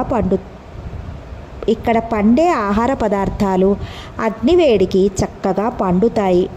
విచిత్రం ఏమిటంటే పంటలకి కూడా మంచినీరులా మేము లావాగ్నినే పోస్తాము. వాటి కాడలు మాత్రం గట్టిగా ఉండి అగ్నివేడిని భరిస్తాయి. ఆ కాడలకి కాసే కాయలు, పప్పు దినుసులు లాంటివి మాత్రం చాలా సున్నితంగా తేలికగా ఉంటాయి. అందుకే మేము అగ్నితో ఆహారం వండుకున్నప్పుడు అవి మంచి రుచిగా ఉంటాయి చెప్పింది స్టెల్లా. మీరు లావాగ్నినే మంచినీరుగా ఉపయోగించుకుంటున్నారు. మరి మీరు మంచినీరుని అన్ని పనులకి ఉపయోగించరా? మీ లోకంలో మంచినీరు దొరకదా అడిగాడు అమరేంద్ర. మా లోకంలో మంచినీరు దొరకదు. మంచినీటికి మాకు చుక్కెదురు. మంచినీరు కావలసినప్పుడు కొన్ని ప్రత్యేక రసాయనాల ద్వారా మేము తయారు చేసుకుంటాము. మంచినీరు మాకు చుక్కెదురెందుకో మేము మీకు చెప్పకూడదు. మీ మనుషులకు అయితే మీ భూలోకంలో మీకు మంచినీరే ముఖ్యమని తెలుసుకుని ప్రత్యేక రసాయనాల ద్వారా మా శాస్త్రజ్ఞులు మీకోసం మంచినీరు తయారు చేశారు. మంచినీరు ట్యాంకులలో నిల్వ ఉంచి మీ గదిలో, బాత్రూంలోనూ, ల్యాబరేటరీలోనూ పైపులను అరేంజ్ చేసి వాటి ద్వారా మీకు మంచినీళ్ళు వచ్చే ఏర్పాట్లు చేశారు అని చెప్పింది స్టెల్లా. థ్యాంక్ యూ స్టెల్లా అన్నాడు అమరేంద్ర. నో మెన్షన్ అంది స్టెల్లా నవ్వుతూ. ఈ లోకంలో మీకు రాత్రింబవళ్ళు ఉండవా అని అడిగాడు అమరేంద్ర. మా లోకంలో రాత్రింబవళ్ళు ఉండవు.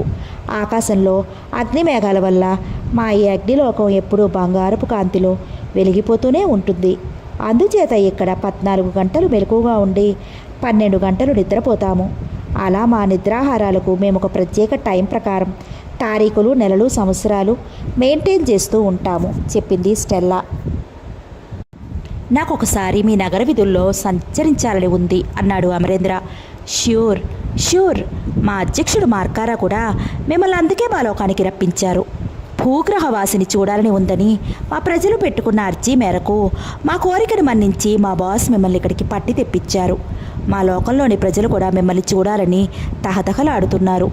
అప్పుడే మీ గురించి మా లోకంలో అంతా దినపత్రికల ద్వారా, టీవీల ద్వారా తెలిసిపోయింది.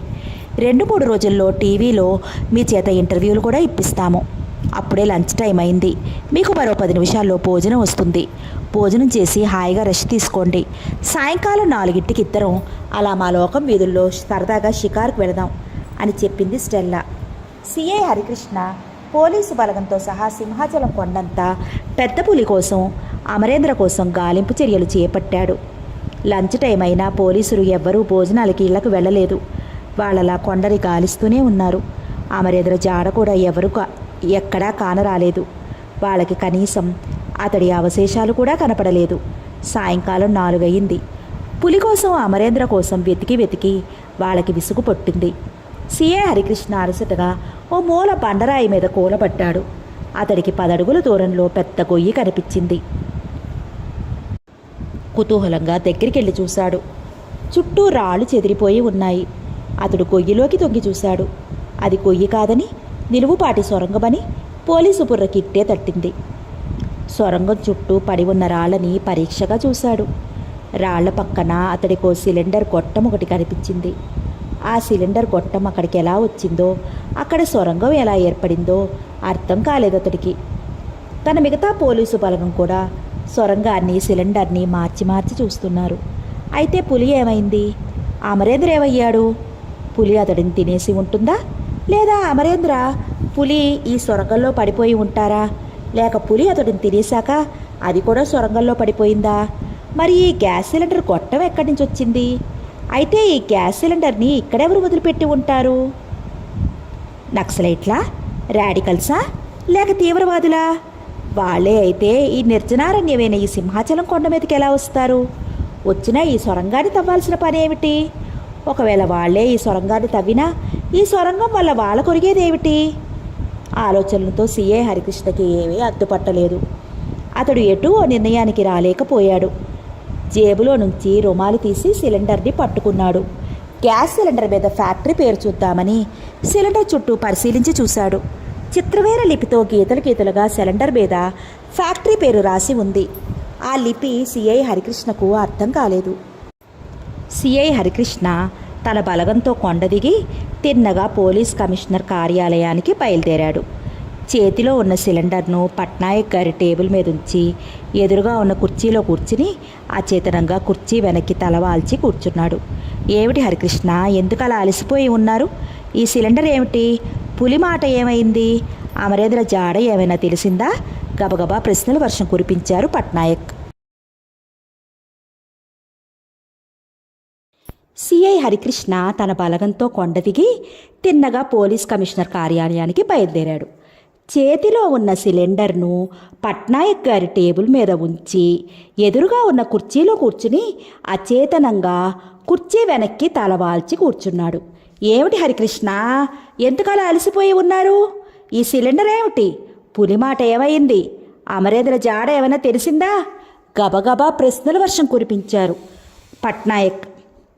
సిఐ హరికృష్ణ ఆ సిలిండర్ తనకు ఎలా దొరికింది వివరంగా చెప్పాడు. అయితే ఆ సొరంగం గురించి, ఆ సిలిండర్ గురించి మీ అభిప్రాయాలు ఏమిటి అని అడిగారు కమిషనర్. ముందే సిలిండర్ని ల్యాబ్కు తీసుకువెళ్ళి పరీక్షించేదాకా ఏ విషయమూ చెప్పలేము అన్నాడు Harikrishna. Commissioner Patnaik calling bell నొక్కాడు. బయట నుంచి ఒక పోలీస్ కానిస్టేబుల్ లోనికి వచ్చి సెల్యూట్ చేశాడు. 421, ఈ సిలిండర్లు ల్యాబొరేటరీకి తీసుకెళ్ళి పరీక్ష చేయించి రిపోర్ట్ తీసుకురా అని చెప్పాడు కమిషనర్. ఆ పోలీస్ కానిస్టేబుల్ టేబుల్ మీద ఉన్న సిలిండర్ని జేబు రుమాలుతో అలాగే పట్టుకుని ల్యాబ్కు తీసుకువెళ్ళాడు. పట్నాయక్ గారు సిఐ హరికృష్ణ ఓపిగ్గా రిపోర్టు కోసం ఎదురు చూడసాగారు. ఓ గంట గడిచింది. కానిస్టేబుల్ వినయంగా లోపలికి వచ్చి ల్యాబ్ టెక్నీషియన్ ఇచ్చిన రిపోర్టు చేతిలో పెట్టాడు.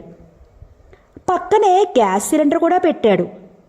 కమిషనర్ హరికృష్ణ ఆ రిపోర్టు చదివి ఆశ్చర్యపోయారు. రిపోర్టు సారాంశం ఏంటంటే సిలిండర్లో ఉన్న గ్యాసు కార్బన్ డయాక్సైడ్. సిలిండర్ మీద ఫింగర్ ప్రింట్స్ లేవు. మెటల్ మాత్రం ఏమిటో తెలియడం లేదు. ఈ మెటల్తో చేసిన సిలిండర్ మెటల్ ఈ భూమి మొత్తం మీద ఏ ఫ్యాక్టరీలోనూ తయారు చేయబడలేదు. ఈ మెటల్ మీద ముద్రించిన ఫ్యాక్టరీ లిపి ప్రపంచ భాషలలో ఎక్కడా లేదు. సిఐ హరికృష్ణ, కమిషనర్ పట్నాయక్ అయోమయంగా ఒకరి ముఖం ఒకరు చూసుకున్నారు. ఇది మనిషికి ప్రాణవాయువుకు ఉపయోగించే సిలిండర్. అంటే ఆక్సిజన్తో నింపి ఉండాలి. కార్బన్ డయాక్సైడ్ వాయువుతో నింపి ఉండడం ఏమిటి? ఈ మెటల్ కూడా ఏ దేశంలోనూ ఏ ఫ్యాక్టరీలోనూ తయారు చేయబడలేదట. లిపి ఏ ప్రపంచ భాషలలోనూ లేదట. దాని మిస్టరీ ఏమిటో మీకైనా అర్థమవుతోందా? సిఐ హరికృష్ణను అడిగారు కమిషనర్ గారు. నాకేమీ అర్థం కావడంలే అన్నాడు హరికృష్ణ అయోమయంగా. దాని చరిత్ర ఏమిటో బహుశా ఆ సొరంగంలోనే నిక్షిప్తమై ఉంటుందని నేను అభిప్రాయపడుతున్నాను కమిషనర్ గారు. అయితే ఆ సొరంగం కథ ఎలా తెలుసుకోవాలో అర్థం కావడం లేదు. అంతలోతుందా ఆ సొరంగం? కనుచూపు మేర నుండి ఆ సొరంగం పూర్తిగా చీకటితో నిండి ఉంది. బహుశా అమరేంద్ర, పులి కూడా ఆ సొరంగంలో పడిపోయి ఉండవచ్చునని భావిస్తున్నాను. పులి, అమరేంద్ర ఆ సొరంగంలో బ్రతికి ఉన్నా, నిర్జీవంగా ఉన్నా వాళ్ళని పైకి తీసుకురావడం కష్టం. తాళ ద్వారా ఆ సొరంగంలోకి దిగుదామన్నా ఆ సొరంగం మైళ్ళ కొద్దీ లోతుంటుందని నా అభిప్రాయం. ఆ సొరంగం అంతు కనుక్కోవడం మాత్రం మన పోలీసుల వల్ల అయ్యే పని కాదు అంటూ చేతులెత్తేశాడు హరికృష్ణ. అయితే నీ అభిప్రాయం ఏమిటి? కేసుని సిబిఐకి అప్పచెప్పండి చెప్పాడు హరికృష్ణ. సిబిఐ అని అనగానే కమిషనర్ బదిలో సిబిఐ డైరెక్టర్ ఉమాదేవి మెదిలింది. ఆమె అసిస్టెంటు సిబిఐ ఏజెంటు చక్రవర్తి గుర్తుకొచ్చాడు. వెంటనే చేతిలోకి ఫోన్ తీసుకుని నంబర్ డయల్ చేశారు కమిషనర్ పట్నాయక్. 10 నిమిషాల్లో అమరేంద్రకి భోజనం సప్లై అయింది. Vegetable biryani, tomato cut soup, కచంబరలతో వంట గుమగుమలాడింది. ప్రిపరేషన్స్ చాలా రుచిగా ఉన్నాయి. అమరేంద్ర లొట్టలు వేసుకుంటూ భోజనం ముగించాడు. ఓ గంట సేపు హాయిగా పడుకుని నిద్రపోయాడు. లేచి చూసేసరికి వాచి 4 గంటలు చూపించింది. స్నానం చేద్దామని బాత్రూంలోకి వెళ్ళి పైపు విప్పాడు. బట్టలవి విప్పి పైపు కింద నిలబడ్డాడు. పైపులో నుంచి చల్లటి నీరు చప్పుడు చేసుకుంటూ తుమికింది. కొన్ని ప్రత్యేకమైన రసాయనాలతో అమరేంద్ర కోసం ప్రత్యేకంగా చేసిన స్వచ్ఛమైన ఆ మంచినీరు చల్లగా తీయగా ఉంది. ఒంటి మీద పడుతుంటే హాయిగా ఉంది.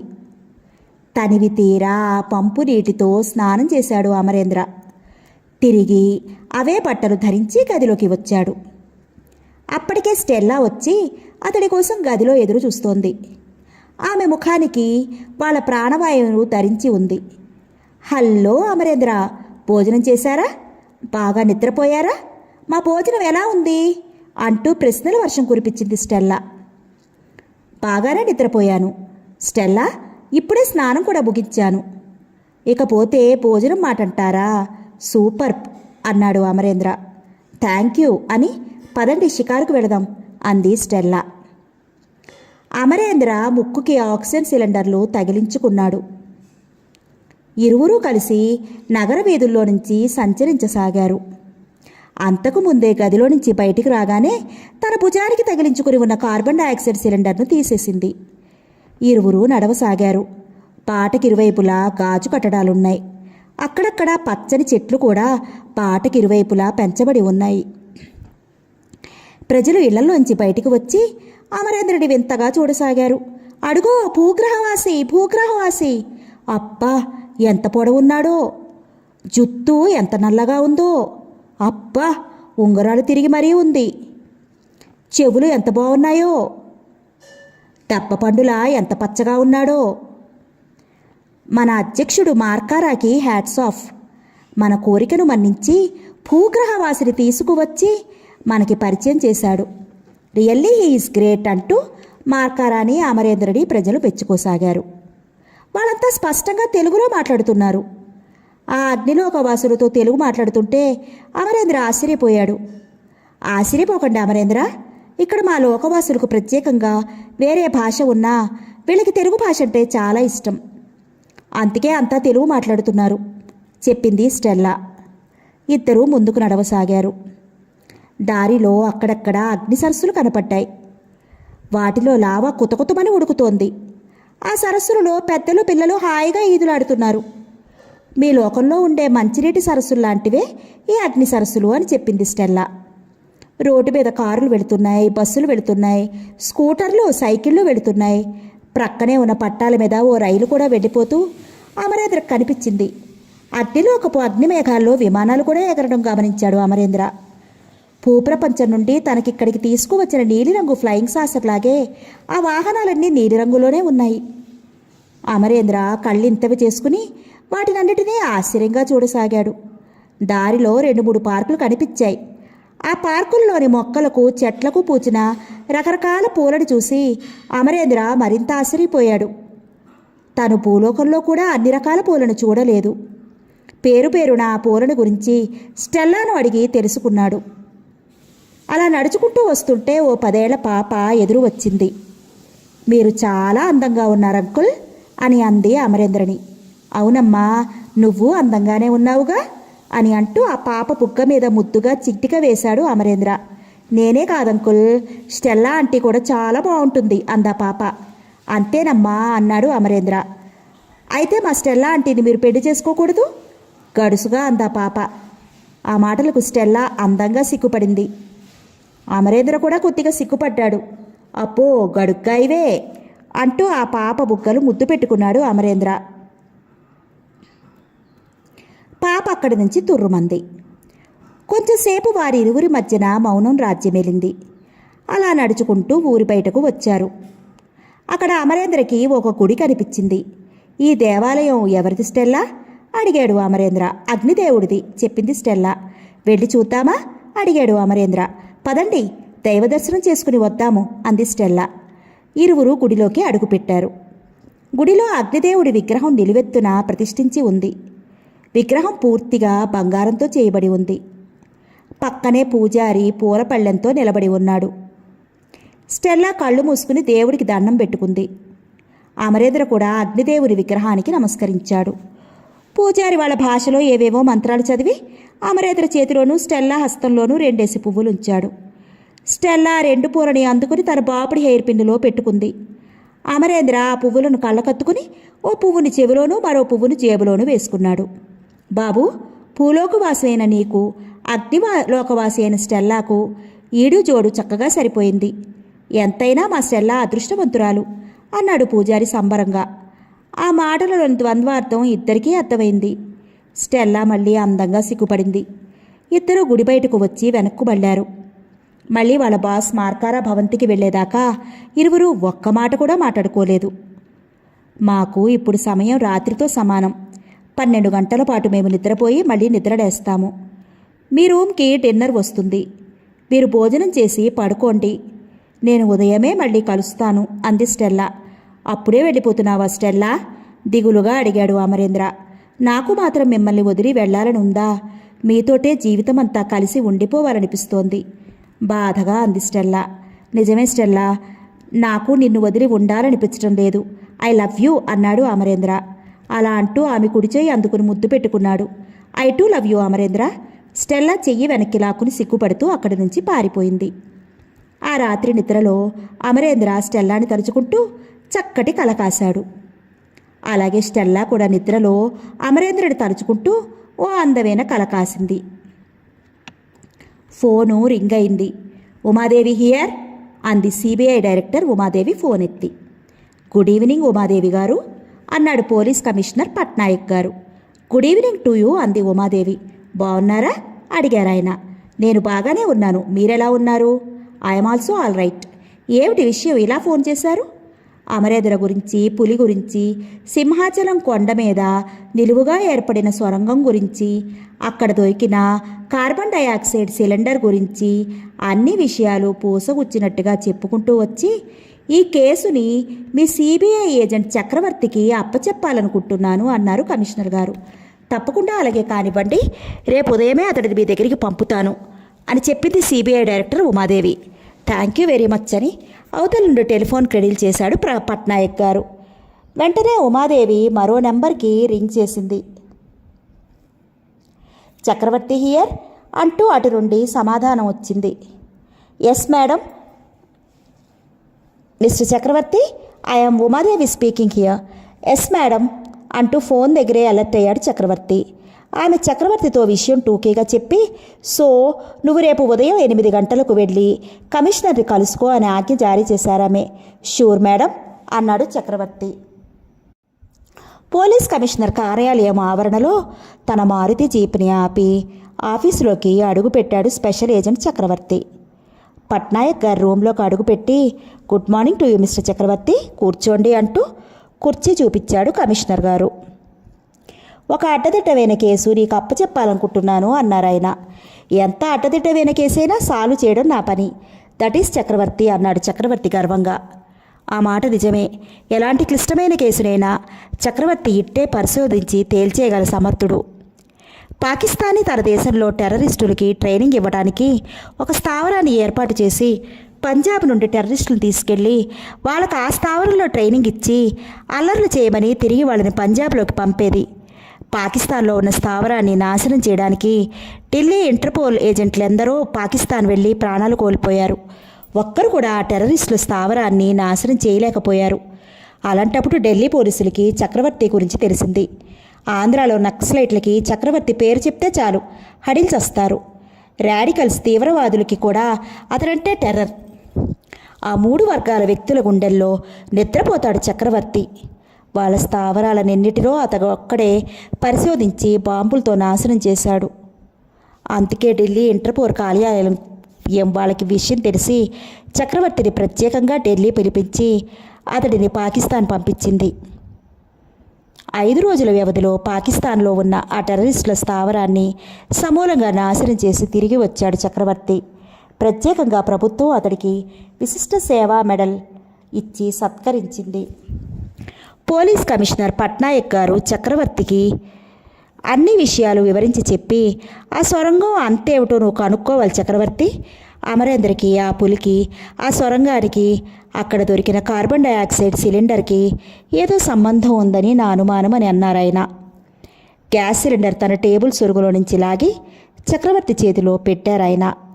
అతను ఆ సిలిండర్ అందుకుని పరీక్షించాడు. తరువాత ఆ సిలిండర్ మీద వచ్చిన ల్యాబ్ రిపోర్ట్ అడిగి చదివాడు. ఈ మెటల్తో చేసిన సిలిండర్ మెటల్ ఈ భూమి మొత్తం మీద ఏ ఫ్యాక్టరీలోనూ తయారు చేయబడలేదు. ఈ మెటల్ మీద గుర్తించిన ఫ్యాక్టరీ లిపి ప్రపంచ భాషల్లోనే ఎక్కడా లేదు. రిపోర్టు కాగితంలో ఆ వాక్యాలు చక్రవర్తిని విశేషంగా ఆకర్షించాయి. బహుశా ఆ సొరంగం ఏదైనా స్థావరానికి ఆయుపట్టు అయి ఉండవచ్చు. ఆ సొరంగంలో ఎవరో నివాసం ఉంటున్నారని నా అనుమానం. బహుశా ఈ సిలిండర్ ఆ సొరంగంలో తయారై ఉండవచ్చు. ఆ సొరంగం ఏమిటో, ఎక్కడి నుంచి తొలచబడిందో, సింహాచలం కొండను గురించి బాగా అధ్యయనం చేసిన శాస్త్రవేత్తలు ఎవరినైనా అడిగితే కొంతవరకు తెలియవచ్చు అన్నాడు చక్రవర్తి. అవును, మీరన్నది నిజం. ఇంతవరకు ఈ ఐడియా నాకు రానేలేదు అన్నాడు కమిషనర్. ప్రొఫెసర్ సంఘమిత్ర అని నా ప్రియమిత్రుడు ఒక ఆయన ఆంధ్ర యూనివర్సిటీలో జియాలజీ డిపార్ట్మెంట్లో శాస్త్రవేత్తగా పనిచేస్తున్నాడు. అతడిని నేను కాంటాక్ట్ చేసి కేసు పరిశోధిస్తాను అన్నాడు Chakravarthi. Okay Chakravarthi, proceed. Wish you best of luck అన్నారు పట్నాయక్ గారు. ఈ సిలిండర్ నాతో తీసుకువెళ్తాను. ప్రొఫెసర్ సంఘమిత్రకి చూపించాలి అడిగాడు చక్రవర్తి. తప్పకుండా తీసుకువెళ్ళు అన్నాడు పట్నాయక్ గారు. మరో గంటలో ఆంధ్ర యూనివర్సిటీలో జియాలజీ డిపార్ట్మెంట్లోని ఆఫీస్ గదిలో ప్రొఫెసర్ సంఘమిత్ర ఎదురుగా ఆసీనుడై ఉన్నాడు చక్రవర్తి. ఏమిటి విశేషాలు? ఈ మధ్య పొత్తిగా నల్లపూసవైపోయావు. మళ్ళీ పాకిస్తాన్ వెళ్ళావా ఏమిటి? నవ్వుతూ అడిగాడు ప్రొఫెసర్ సంఘమిత్ర. అదేమీ లేదు ప్రొఫెసర్, ఈ మధ్య నాకు బద్ధకం తెగపలిసి ఇంట్లోనే కూర్చుంటున్నాను అన్నాడు చక్రవర్తి నవ్వుతూ. మీ డిపార్ట్మెంట్ వాళ్ళు ఊరికే రారు మహానుభావులు. పనేమైనా ఉంటే చెప్పు, చేసి పెడతాను అన్నాడు సంఘమిత్ర. నిజంగానే మీ దగ్గరికి నేను ఊరికే రాలేదు ప్రొఫెసర్, చాలా పెద్ద పని మీదే మీ దగ్గరకు వచ్చాను అని. ముందు మీరు దీనిని పరీక్షించండి, దీని మీద ఉన్న గీతలు లాంటి లిపిని కూడా చూడండి అని తను కూడా తెచ్చిన కార్బన్ డయాక్సైడ్ సిలిండర్ని సంఘమిత్రకి అందించాడు చక్రవర్తి. సంఘమిత్ర ఆ సిలిండర్ని పరీక్షగా చూశాడు. ఈ సిలిండర్ ఎక్కడ దొరికింది అడిగాడు సంఘమిత్ర. సింహాచలం కొండ మీద కొత్తగా ఓ సొరంగం వెలిసింది, దాని పక్కనే ఈ సిలిండర్ దొరికింది. నిజానికి ఈ చిన్న సిలిండర్ని ప్రాణవాయువు పీల్చుకోవడానికి మాత్రమే ఉపయోగిస్తారు. కానీ ఇందులో ఉన్నది మన ప్రాణవాయువు కాదు, కార్బన్ డయాక్సైడ్ అని చెప్పాడు చక్రవర్తి. ప్రపంచం మొత్తం మీద ఈ సిలిండర్ని తయారు చేసిన మెటల్ ఎక్కడా లేదు. దీని మీద ముద్రించిన ఫ్యాక్టరీ పేరు లిపి కూడా నాకు తెలిసిన ప్రపంచ భాషలన్నింటిలోనూ ఎక్కడా లేదు ఆశ్చర్యంగా అన్నాడు సంఘమిత్ర. అయితే మీ అభిప్రాయం ఏమిటి అడిగాడు చక్రవర్తి. సింహాచలం కొండ మీద ఆ సొరంగం ఎప్పుడు ఏర్పడిందో, ఎలా ఏర్పడిందో దాన్ని చూస్తేనే కానీ ఏ విషయమో చెప్పలేను అన్నాడు ప్రొఫెసర్ సంఘమిత్ర. అంతేకాదు ప్రొఫెసర్, ఇక్కడ మరో విషయం కూడా మీకు చెప్పాలి. అమరేంద్ర అనే ఒక ఇంజనీరు చూరుండి తప్పించుకున్న ఓ పెద్ద పులి కూడా ఈ సొరంగంలోనే పడిపోయారని మా పోలీసుల అంచనా అన్నాడు చక్రవర్తి. అరేరే అంటూ నొచ్చుకున్నాడు సంఘమిత్ర. కనీసం పులి అమరేంద్రల అవశేషాలైనా మనం ఆ సొరంగం నుండి వెలికి తీసుకురావాలి చెప్పాడు చక్రవర్తి. ష్యూర్, మన ప్రయత్నాలు మనం చేద్దాం అన్నాడు ప్రొఫెసర్. అయితే అక్కడికి ఎప్పుడు వెళదాం అడిగాడు చక్రవర్తి. ఈ రాత్రికి మనం ఆ కొండ మీదకి వెళదాం అన్నాడు Sanghamitra. So nice of you అన్నాడు చక్రవర్తి. రాత్రి 8 గంటలకి జీప్ వేసుకుని నా క్వార్టర్ దగ్గరికి రా, ఇద్దరం కలిసి పరిశోధన ప్రారంభిద్దాం. ఈ సిలిండర్తో ఇక పని లేదు, నీతో తీసుకెళ్ళిపో అన్నాడు సంఘమిత్ర. ఓకే అని చక్రవర్తి ఆ సిలిండర్ని ప్రొఫెసర్ చేతిలో నుంచి అందుకుని వెనుతిరిగాడు. బయటికి వచ్చిన తన జిప్సీ జీప్ని ముందుకు దూకించాడు. 12 గంటల నిద్ర అనంతరం అమరేంద్ర మేలుకుని కాలకృత్యాలు తీర్చుకున్నాడు. తర్వాత స్టెల్లా కోసం ఎదురు చూడసాగాడు. ఈలోగా అతడికి బ్రేక్ఫాస్ట్ సప్లై చేయబడింది. ఓ అరగంట గడిచింది. స్టెల్లా వచ్చింది. గుడ్ మార్నింగ్ అంటూ అమరేంద్రని విష్ చేసింది. గుడ్ మార్నింగ్ అంటూ ప్రతివిష్ చేశాడు అమరేంద్ర. రాత్రి బాగా నిద్ర పట్టిందా అడిగింది ఆమె. రాత్రంతా నీ తలపులే, నాకు సరిగా నిద్ర పట్టలేదు చెప్పాడు అమరేంద్ర. నాకు అంతే, మీరే గుర్తొచ్చారు అంది స్టెల్లా సిగ్గుపడుతూ. స్టెల్లా, నువ్వు లేనిదే నేను బ్రతకలేనేమో అనిపిస్తోంది. మీ విషయంలో నా పరిస్థితి అంతే అమరేంద్ర. అమరేంద్ర దగ్గరగా వచ్చి స్టెల్లాని కౌగిల్లోకి తీసుకున్నాడు. ఆమె అభ్యంతరం చెప్పలేదు. తన చేతుల్ని కూడా అమరేంద్ర నడు చుట్టూ వేసి అతడిని గాఢంగా హత్తుకుపోయింది. కొద్ది నిమిషాల పాటు వాడిద్దరూ అలాగే ఉండిపోయారు. తర్వాత స్టెల్లా నెమ్మదిగా అతడి కౌగిలి నుంచి విడిపోయింది. అమరేంద్ర, పదండి, మా బాస్ మార్కారాన్ని కలుసుకోవాలి. మనిద్దరినీ వచ్చి ఆయన్ని కలుసుకోమని ఇందాకే నాకు కబురు పంపారు అంది స్టెల్లా. ష్యూర్ అంటూ అమరేంద్ర ఆక్సిజన్ సిలిండర్లను తగిలించుకుని స్టెల్లాని ఫాలో అయ్యాడు. అమరేంద్ర గదిలోకి రాబోయే ముందు స్టెల్లా కూడా కార్బన్ డయాక్సైడ్ సిలిండర్లను ధరించింది. బయటకు రాగానే ఆమె వాటి కనెక్షన్ తీసేసుకుంది. రకరకాల గాజు గదులు దాటుకుంటూ విశాలమైన హాలులోకి ప్రవేశించారు వాళ్ళు. అప్పటికే ఆ హాల్లోని సోఫాలో ఆసీనుడై ఉన్నాడు మార్కారా. అతడి అనుచరుడు నిలబడి ఉన్నారు. గుడ్ మార్నింగ్ సార్ అంటూ అమరేంద్ర ముందు మార్కారాని విష్ చేశాడు. గుడ్ మార్నింగ్ అమరేంద్ర, మా లోకం మీకెలా ఉంది, మీరెలా ఫీల్ అయ్యారు అడిగాడు మార్కారా. మీ లోకం నిజంగా దేవేంద్ర లోకమే. నిన్న మీ నాన్నగారిని చూస్తున్నప్పుడు నేను మీ అందరిలా ఒకడిలా ఫీల్ అయ్యాను. అంతేకాదు మీ ప్రజలు కూడా నన్ను వాళ్ళలో ఒకడిగానే చూశారు. నేను పరాయివాడిలా ఫీల్ అవ్వలేదు మనస్ఫూర్తిగా చెప్పాడు అమరేంద్ర. వెరీ గుడ్, కంగ్రాచులేషన్స్ అన్నాడు మార్కారా సంతోషంగా. Thank you very much sir కృతజ్ఞతతో అన్నాడు అమరేంద్ర. మిమ్మల్ని ఇక్కడికి ఎందుకు పిలిచానంటే మా టీవీ కేంద్రం వాళ్ళు మిమ్మల్ని ఇంటర్వ్యూ చేయడానికి వచ్చారు. వాళ్ళు మిమ్మల్ని కొన్ని ప్రశ్నలు వేస్తారు. వాటికి మీరు సమాధానాలు చెప్పండి. మరో గంటలో మీ ఇంటర్వ్యూ టీవీలో మా అగ్నిలోక ప్రజలందరికీ ప్రసారం అవుతుంది చెప్పాడు మార్కారా. అప్పటికే టీవీ కెమెరా ఆన్ అయ్యి అమరేంద్రకి గురిపెట్టబడింది. గబగబా బాపుడి హెయిర్తో ఉన్న ఇద్దరు అమ్మాయిలు మైకులు అతడి ముందుంచి ప్రశ్నలు అడగడం ప్రారంభించారు. ముందుగా అమరేంద్ర పేరడిగారు. అతడు ఎందులో ఉద్యోగం చేస్తున్నాడో అడిగారు. భారతీయ సంస్కృతి గురించి, అక్కడి వాళ్ళ ఆచార వ్యవహారాల గురించి అడిగారు. భారతదేశంలో ఎన్ని భాషలున్నాయో అడిగారు. అలాగే భూప్రపంచ దేశాల్లో మొత్తం ఎన్ని భాషలుంటాయో అడిగారు.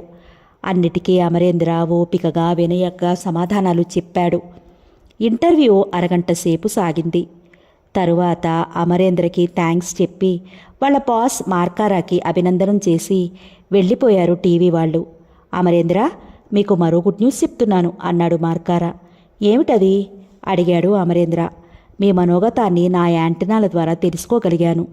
మీరు స్టెల్లాని ప్రేమిస్తున్నారు అవునా అడిగాడు మార్కారా. అమరేంద్ర అవునన్నట్లు తలాడించాడు ఆశ్చర్యంగా. ఆహా, ఈ అగ్నిలోకవాసుల యాంటెనాలు ఎంత గొప్పవి, ఎంత తొందరగా అవతలి వాళ్ల మనోగతాన్ని తెలుసుకోగలుగుతున్నారు అని అనుకున్నాడు అమరేంద్ర. ఆశ్చర్యపోకండి అమరేంద్ర, మా యాంటెనాలకు టెలిపతి ఉంటుందని మీకు ముందే చెప్పానుగా అన్నాడు మార్కారా. అవునన్నట్లు తలాడించాడు అమరేంద్ర మళ్ళీ. నేను చెప్పబోయేదేమిటంటే మా స్టెల్లా కూడా మిమ్మల్ని ప్రేమిస్తోంది. మీ ఇద్దరికీ పెళ్లి చేయాలని అనుకుంటున్నాము. ఈ వివాహం నాకే కాదు, మా అగ్నిలోకవాసులందరికీ ఇష్టమే అన్నాడు మార్కారా. అమరేంద్ర స్టెల్లా వైపు చూశాడు ప్రేమగా. ఆమె అందంగా సిగ్గుపడింది. తర్వాత అమరేంద్ర మార్కారాని ఆరాధనగా భక్తిగా చూశాడు. బాస్, నేను ఈ పెళ్లికి మనస్ఫూర్తిగా ఇష్టపడుతున్నాను. స్టెల్లాకు నాకు పెళ్లి చేస్తే మీకు నేను ఎంతైనా రుణపడి ఉంటాను. మీ మేలు ఈ జన్మలో తీర్చుకోలేను కృతజ్ఞతగా అన్నాడు. మరి అంతగా పొగిడేయకండి అమరేంద్ర, ఈ లోకాధిపతిగా ప్రజల బాగోగులు చూడడం నా బాధ్యత అన్నాడు మార్కారా.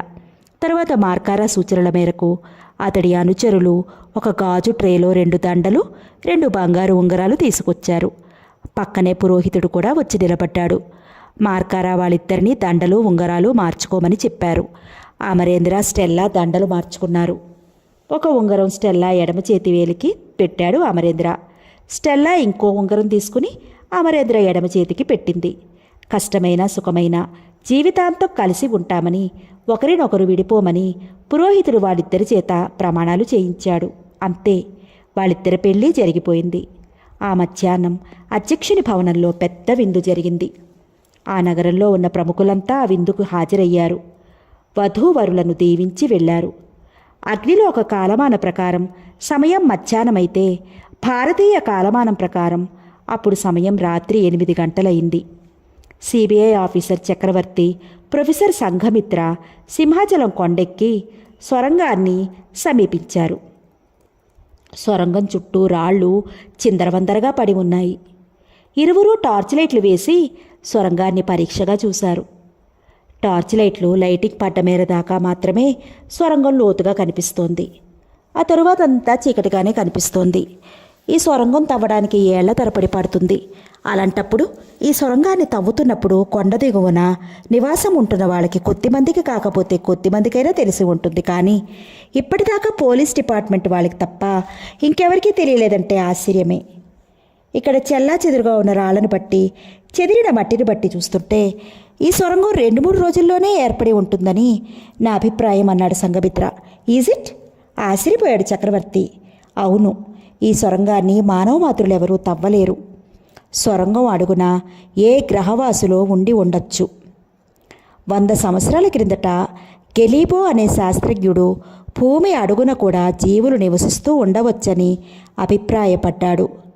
అప్పట్లో అతడి మాటలను పిచ్చి మాటలు అని మిగతా శాస్త్రజ్ఞులు కొట్టిపడేశారు, చెప్పాడు సంఘమిత్ర. చక్రవర్తి మౌనంగా వింటున్నాడు. ప్రొఫెసర్ సంఘమిత్ర మళ్ళీ ఇలా అన్నాడు. ఈ సొరంగాన్ని బట్టి చూస్తుంటే గెలీబో శాస్త్రజ్ఞుడు అభిప్రాయాన్ని కొట్టిపడేయడానికి వీల్లేదు.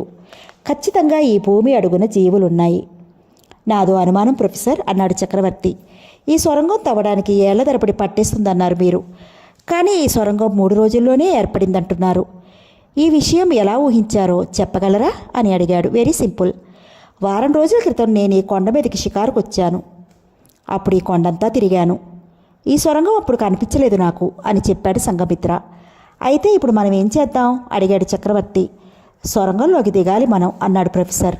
మైళ్ళ తరబడి లోతున్న ఈ సొరంగంలోకి మనం ఎలా ప్రవేశించగలం అన్నాడు చక్రవర్తి. నీ పోలీసు బుద్ధికి ఏదైనా ఐడియా తడుతుందేమో ఆలోచించు అన్నాడు సంఘమిత్ర.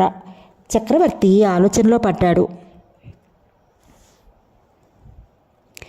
తన ప్రొఫెసర్ బుర్రకు కూడా ఏదైనా ఊహ తడుతుందేమోనని సంఘమిత్ర కూడా ఆలోచనలోకి జారాడు. 5 నిమిషాలు గడిచాయి. నాకు ఐడియా వచ్చింది అన్నాడు చక్రవర్తి. ఏమిటది అడిగాడు సంఘమిత్ర.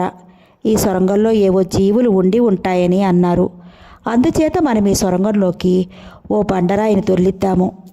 ఒకవేళ సొరంగం అడుగున జీవులుంటే ఆ బండరాయి శబ్దానికి తప్పక సొరంగంలో నుంచి పైకి వస్తారు అని చెప్పాడు చక్రవర్తి. వెరీ గుడ్, మొత్తానికి నీది పోలీస్ బుర్రా అనిపించుకున్నావు మెచ్చుకున్నాడు సంఘమిత్ర. వెంటనే వాళ్ళిద్దరూ పక్కనే ఉన్న పెద్ద బండరాయిని సొరంగంలోకి దొర్లించారు. సొరంగంలోకి బండరాయి జారింది. అది అలా అలా అడుక్కి దిగిపోసాగింది. అటు నుంచి రిజల్ట్ ఎలా వస్తుందా అని ఉత్కంఠగా ఎదురు చూడసాగారు వాళ్ళిద్దరూ చెట్ల మాటను దాగి. నిమిషాలు గడుస్తున్నాయి. సొరంగంలో నుంచి ఎలాంటి అలికిడి కానరావడం లేదు. ఆకాశంలో చుక్కలు మిడుకుమిడుకుమంటున్నాయి.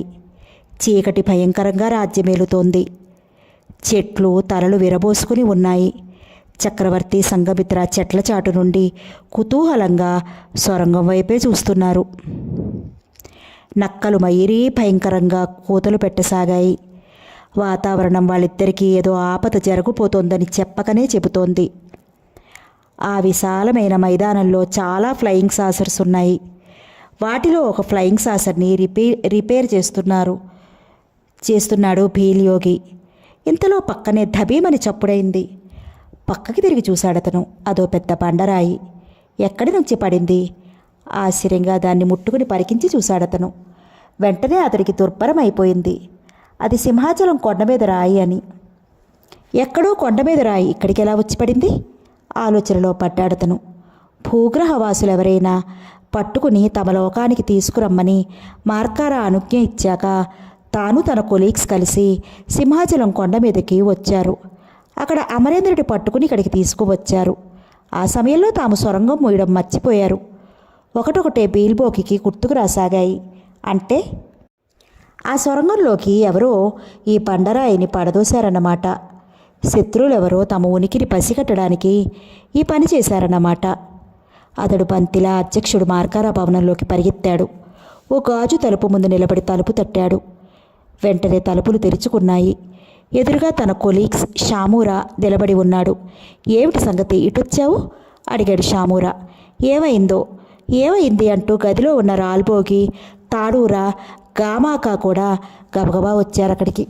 వినండి, మనం 5గురం కలిసి మన అగ్ని మేఘాలపై ఉన్న భూమిని తొలుచుకుని సింహాచలం కొండరి కూడా తొలిచి మన ఫ్లయింగ్ సాసర్లో అక్కడికి వెళ్ళాం కదా. మీరు 4 అమరేంద్రుడి పట్టుకుని మన వాహనంలోకి తీసుకొచ్చారు. నేను వాహనాన్ని నడుపుతున్నప్పుడు కొండ మీద సొరంగాన్ని, భూమి అడుగున మన వాహనం తొలిచిన రంధ్రాన్ని ఎయిర్ బాంబుతోనూ వీల్ బాంబుతోనూ ముయ్యడం మర్చిపోయాను చెప్పాడు బోల్బేకి. అరెరే, ఎంత ఘోరం జరిగిపోయింది అన్నారు మిగతా 4. తరువాత తోడస్కి మరో మాట చల్లగా అన్నాడు. అమరేంద్రుడి బందీగా తీసుకొస్తున్నప్పుడు అతడికి ఆక్సిజన్ కనెక్షన్స్ ఇస్తున్న సమయంలో కార్బన్ డయాక్సైడ్ సిలిండర్ ఒకటి పడిపోయింది. ఇప్పుడు నేను బ్యాగ్ తెరిచి చూస్తే అది కనిపించడం లేదు. వాళ్ళు మరింత కంగారు పడ్డారు. అయితే ఇప్పుడు ఏం చేద్దాం అడిగాడు రాల్భోగి.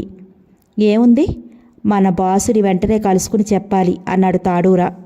విషయం తెలిస్తే బాస్ మార్కారా మనల్ని బతకనిస్తాడా అన్నాడు రాల్భోగి. వెంటనే 5 కలిసి తమ అధ్యక్షుడు మార్కారా దగ్గరికి పరిగెత్తారు. ఏమిటిలా వచ్చారు అడిగాడు మార్కారా. ఆ 5 తాము చేసిన పొరపాటు భయంగా చెప్పారు. మార్కారా ఎర్రటి గోళాల్లాంటి కళ్ళు నిజంగానే కోపంతో చిత్తనిప్పులు చెరిగాయి. తెలియకుండా ఎంత పని చేశారు మూర్ఖులారా. మానవుడికి భూగృహంలో 2వ కంటి వాడికి తెలియకుండా ఇంతకాలము గడుపుకుంటూ వచ్చాము. అలాంటిది మీరు చేసిన ఈ తెలివి తక్కువ పనికి సింహాచలం కొండ మీద ఎవరో ఆ సొరంగం దగ్గర నిఘా వేశారన్నమాట. అంతేకాదు, మీరు చేసిన ఈ తెలివి తక్కువ పనికి మన ఆకాశంలోని అగ్నిమేఘాలు కాలక్రమేణా ఆ సొరంగాన్ని ఆవరించుకుని సింహాచలం కొండ అగ్నిపర్వతంగా మారిపోతుంది. మీరు వెంటనే ఆ కొండ మీదకు వెళ్ళండి. ఆ చుట్టుపక్కల సొరంగం దగ్గర మనుషులు ఎవరైనా ఉంటే వెంటనే ఆ భూగ్రహవాసులని బంధించి తీసుకురండి. తిరిగి వస్తున్నప్పుడు కొండ బిలాన్ని, భూమి అడుగు భాగాన్ని బాంబులతో ముయ్యడం మళ్ళీ మర్చిపోకండి. అనుజ్ఞ పాస్ చేశాడు మార్కారా. భీల్భోగి, సామూరా, రాల్భోగి, తాడూరా, గాచూకా ఆ 5 అధ్యక్షుడు తమని చంపనందుకు మనసులోనే సంతోషించారు. తరువాత ఆ 5 బాస్కి అభివాదం చేసి పవంతి బయటకు వచ్చారు. పక్కనే ఉన్న మైదానం దగ్గరికి వచ్చి అక్కడ రెడీగా ఉన్న ఫ్లయింగ్ సాసర్స్లో ఓ ఫ్లయింగ్ సాసర్ని అధిరోహించి తమ ఆకాశంలో ఉన్న అగ్నిమేఘాల్లోకి దూసుకుపోయారు. ఫ్లయింగ్ సాసర్ అగ్నిమేఘాల గుండా, భూమి సొరంగం గుండా పైకి లేచి సింహాచలం కొండ సొరంగం పైభాగాన్ని చేరుకుంది. తర్వాత వాహనాన్ని సొరంగం పక్కనే ఆపి ఆ 5 కిందకి దిగారు. ఓ చెట్టు మాటలు దాగి ఏం జరుగుతుందా అని ఎదురు చూస్తున్న సిబిఐ ఏజెంట్ చక్రవర్తిని, ప్రొఫెసర్ సంఘమిత్రని వాళ్ళు ఇట్టే పసిగట్టారు. చెట్టుని సమీపించి చక్రవర్తిని, సంఘమిత్రని తమ చేతిలోని స్టెన్ గన్నులతో చుట్టుముట్టారు. Mister Chakravarthi and mister Sanghamitra, మీరిద్దరూ ఇప్పుడు మా బందీలు అన్నాడు రాల్భోగి. చక్రవర్తి, సంఘమిత్ర మాట్లాడలేదు. కానీ వాళ్ళకి తమ పేర్లెలా తెలిసాయా అని, గ్రహాంతరవాసులై ఉండి వాళ్ళు తమ తెలుగు భాష ఎలా మాట్లాడగలుగుతున్నారా అని మనసులోనే ఆశ్చర్యపోతూ చేతులెత్తి నిలబడ్డారు. ఆశ్చర్యపోకండి. ఏ మనిషి అయినా మా ఎదురుకుండా ఉంటే ఆ వ్యక్తి పేరుతో సహా అతడి జీవిత విశేషాలు కూడా మాకు తెలిసిపోతాయి అన్నాడు రాల్భోగి. ఆ తర్వాత రాల్భోగి తన వెంట తెచ్చిన బ్యాగ్లో నుంచి 4 ఆక్సిజన్ సిలిండర్లను తీసి వాటిని చక్రవర్తికి, సంఘమిత్రాకి తగిలించి ట్యూబుల ద్వారా వాళ్ళ ముక్కులకు కనెక్షన్ ఇచ్చారు. చక్రవర్తి, సంఘమిత్ర వెంటనే అలర్ట్ అయ్యారు. వాళ్ళకి టెలిపతి తెలుసని అనగానే చక్రవర్తి, సంఘమిత్ర మనసుల్లోకి ఏ ఆలోచనలు రానివ్వకుండా మనసును నిర్మలంగా ఉంచుకున్నారు. తమ చుట్టూ జరుగుతున్న చర్యలని కేవలం కళ్ళతో మాత్రమే గ్రహించసాగారు. తరువాత ఆ 5 గ్రహవాసులు వాళ్ళిద్దరికీ తుపాకులు గురిపెట్టి ఫ్లయింగ్ సాసర్ ఎక్కించారు. భీల్భోగి ఇంజిన్ స్టార్ట్ చేసి ఏవేవో మీటలు నొక్కసాగాడు. వాహనం గాల్లోకి లేచి సొరంగంలోకి దిగింది. వెంటనే భీల్భోగి మరో మీటర్ నొక్కాడు. వాహనం పైన ఉన్న ఓ గొట్టంలో నుంచి వేగంగా, ఉధృతంగా పెద్ద గాలి బయటకు వచ్చి సొరంగం చుట్టూ ఉన్న రాళ్లన్నీ సొరంగాన్ని మూసివేశాయి. అగ్నిలోకవాసులు ఆ బాంబుని ఎయిర్ ప్యాక్ బాంబ్ అని అంటారు. ఆ బాంబు వాహనం నుండి ఎంత వేగంగా అయితే బయటకు వస్తుందో అంతే వేగంగా చుట్టుపక్కల ఉన్న వస్తువులని అంతే వేగంతో వెనక్కి లాక్కుంటుంది. ఇప్పుడు సింహాచలం కొండ మీద సొరంగం ఉందని, అది తుప్పు పడిపోయిందని చెబితేనే ఎవరూ నమ్మరు. ఇప్పుడు ఆ సొరంగం ఎక్కడ ఉందో పోలీసులు కూడా కనుక్కోలేరు. వాహనం సొరంగం అడుగు భాగానికి దిగుతోంది. భీల్భోగి ఒక్కొక్క మీటై వరుసగా నొక్కసాగాడు. చక్రవర్తి, సంఘమిత్ర కళ్ళతోనే భీల్భోగి ఆ వాహనాన్ని ఎలా నడుపుతున్నాడో గమనించసాగారు. వాహనం భూమి అడుగు భాగాన్ని దాటింది. వెంటనే ఆ వాహనాన్ని అగ్నిమేఘాలు చుట్టూ ఆవరించుకున్నాయి. తమ పని అయిపోయిందని అనుకున్నారు చక్రవర్తి, సంఘమిత్రలు. విచిత్రం, వాళ్ళకేమీ అవలేదు. ఆ మంటలకి తట్టుకునే అనుగుణంగానే ఆ ఫ్లయింగ్ సాసర్ నిర్మించబడింది. తరువాత భూమి అడుగు నుంచి రంధ్రం చేసిన ఆ భూమి అడుగు భాగాన్ని కూడా మూసివేయడానికి వాల్ బాంబు మీట నొక్కాడు బోల్బోగి. వాహనం పైభాగం నుండి గుండ్రంగా ఉన్న చక్రం లాంటి ఇనుప చట్రం కూడా దూసుకువచ్చి సొరంగం చేయబడ్డ భూమి అడుగు భాగాన్ని కూడా కప్పేసింది. తరువాత వాహనం నిలువుగా మళ్ళీ కిందకి దిగసాగింది. వాహనాన్ని ఇంకా అగ్నిమేఘాలు అలా కప్పుకునే ఉన్నాయి. ఓ 5 నిమిషాలు గడిచాక శూన్య ప్రదేశం వచ్చింది. కొన్ని వేల అడుగుల భాగాన చక్రవర్తికి సంఘమిత్రకి అందమైన అగ్నిలోకం కనిపించింది. దూరంగా వాళ్ళ రకరకాల గాజు భవంతులు కనపడ్డాయి. విచిత్రంగా వాటిని చూడసాగారు. ఫ్లయింగ్ సాసర్ విశాలమైన మైదానంలో వాలింది. ఆ 5గురు అగ్నిలోకవాసులు చక్రవర్తిని సంఘమిత్రని వాహనంలోంచి దించి నడిపించుకుంటూ తమ అధ్యక్షుని ఎదుట హాజరుపరిచారు. Welcome to you mister Chakravarthi and mister Sanghamitra అన్నాడు అధ్యక్షుడు మార్కారా. ప్రొఫెసర్ సంఘమిత్ర చక్రవర్తి మార్కారానే తదేకంగా వింతగా చూస్తున్నారు. మీలో ఒకరు సిబిఐ ఆఫీసర్, మరొకరు ప్రముఖ శాస్త్రవేత్త, అవునా? మా దగ్గర టెలిపతి ఉంది. దాని ద్వారా మేము ఎవరినైనా వాళ్ళ పుట్టుపూర్వోత్తరాలతో సహా ఇట్టే పట్టేయగలం అన్నాడు మార్కారా. చక్రవర్తి సంఘమిత్ర నోరు విప్పలేదు. మార్కారానే అలా చూస్తూ ఉండిపోయారు.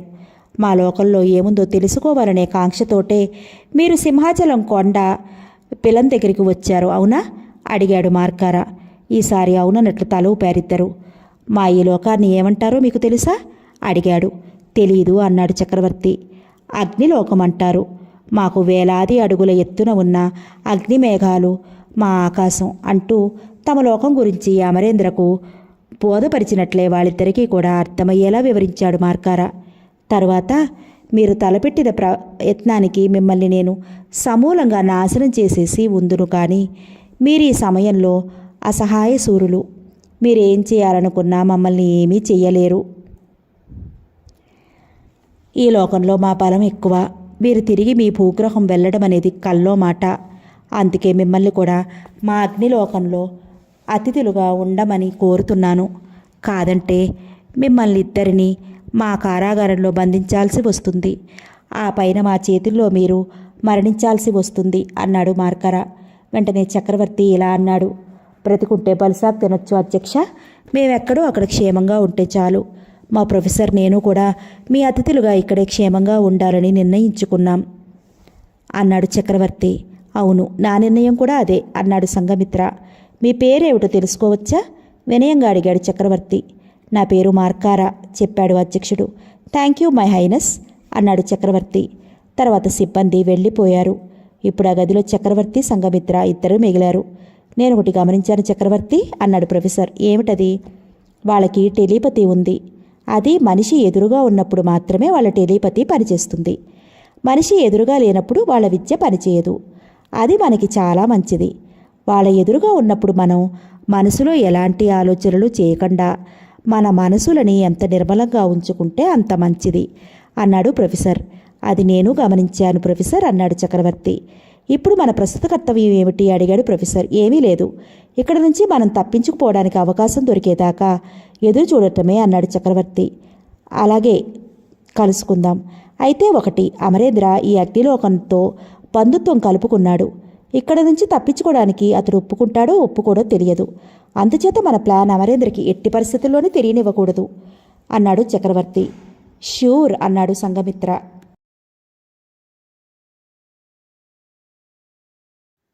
తనలాగే ఇద్దరు భూలోకవాసులు బందీలుగా వచ్చి అగ్నిలోకానికి అతిథులయ్యారని తెలియగానే అమరేంద్ర స్టెల్లాతో సహా వాళ్ళ గదికి వచ్చాడు. వాళ్ళని చూడగానే ఐయామ్ అమరేంద్ర అని తనను తాను పరిచయం చేసుకున్నాడు. తరువాత ఐయామ్ మిసెస్ అమరేంద్ర అని స్టెల్లా కూడా తనని తాను పరిచయం చేసుకుంది. I'm professor Sanghamitra, I'm mister Chakravarthi. వాళ్ళిద్దరూ కూడా తమని అమరేంద్రకి స్టెల్లాకి పరిచయం చేసుకున్నారు. అది మొదలు ఆ నలుగురి మధ్య స్నేహం బాగా పెరిగింది. ఎక్కడికి వెళ్ళినా ఆ నలుగురు కలిసి వెళ్ళేవారు, కలిసి వచ్చేవారు. ఆ నలుగురి మధ్య ఒకళ్ళని విడిచి ఒకళ్ళు ఉండలేనంత పరిస్థితికి ఎదిగింది వాళ్ళ పరిచయం. రోజులు క్షణాల్లా గడిచిపోతున్నాయి.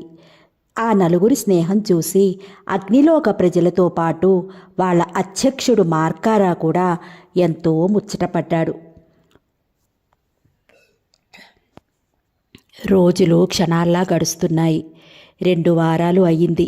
సిబిఐ ఏజెంట్ చక్రవర్తి, ప్రొఫెసర్ సంఘమిత్ర ఏమయ్యారో పోలీసు బలగానికి అంతుపట్టలేదు.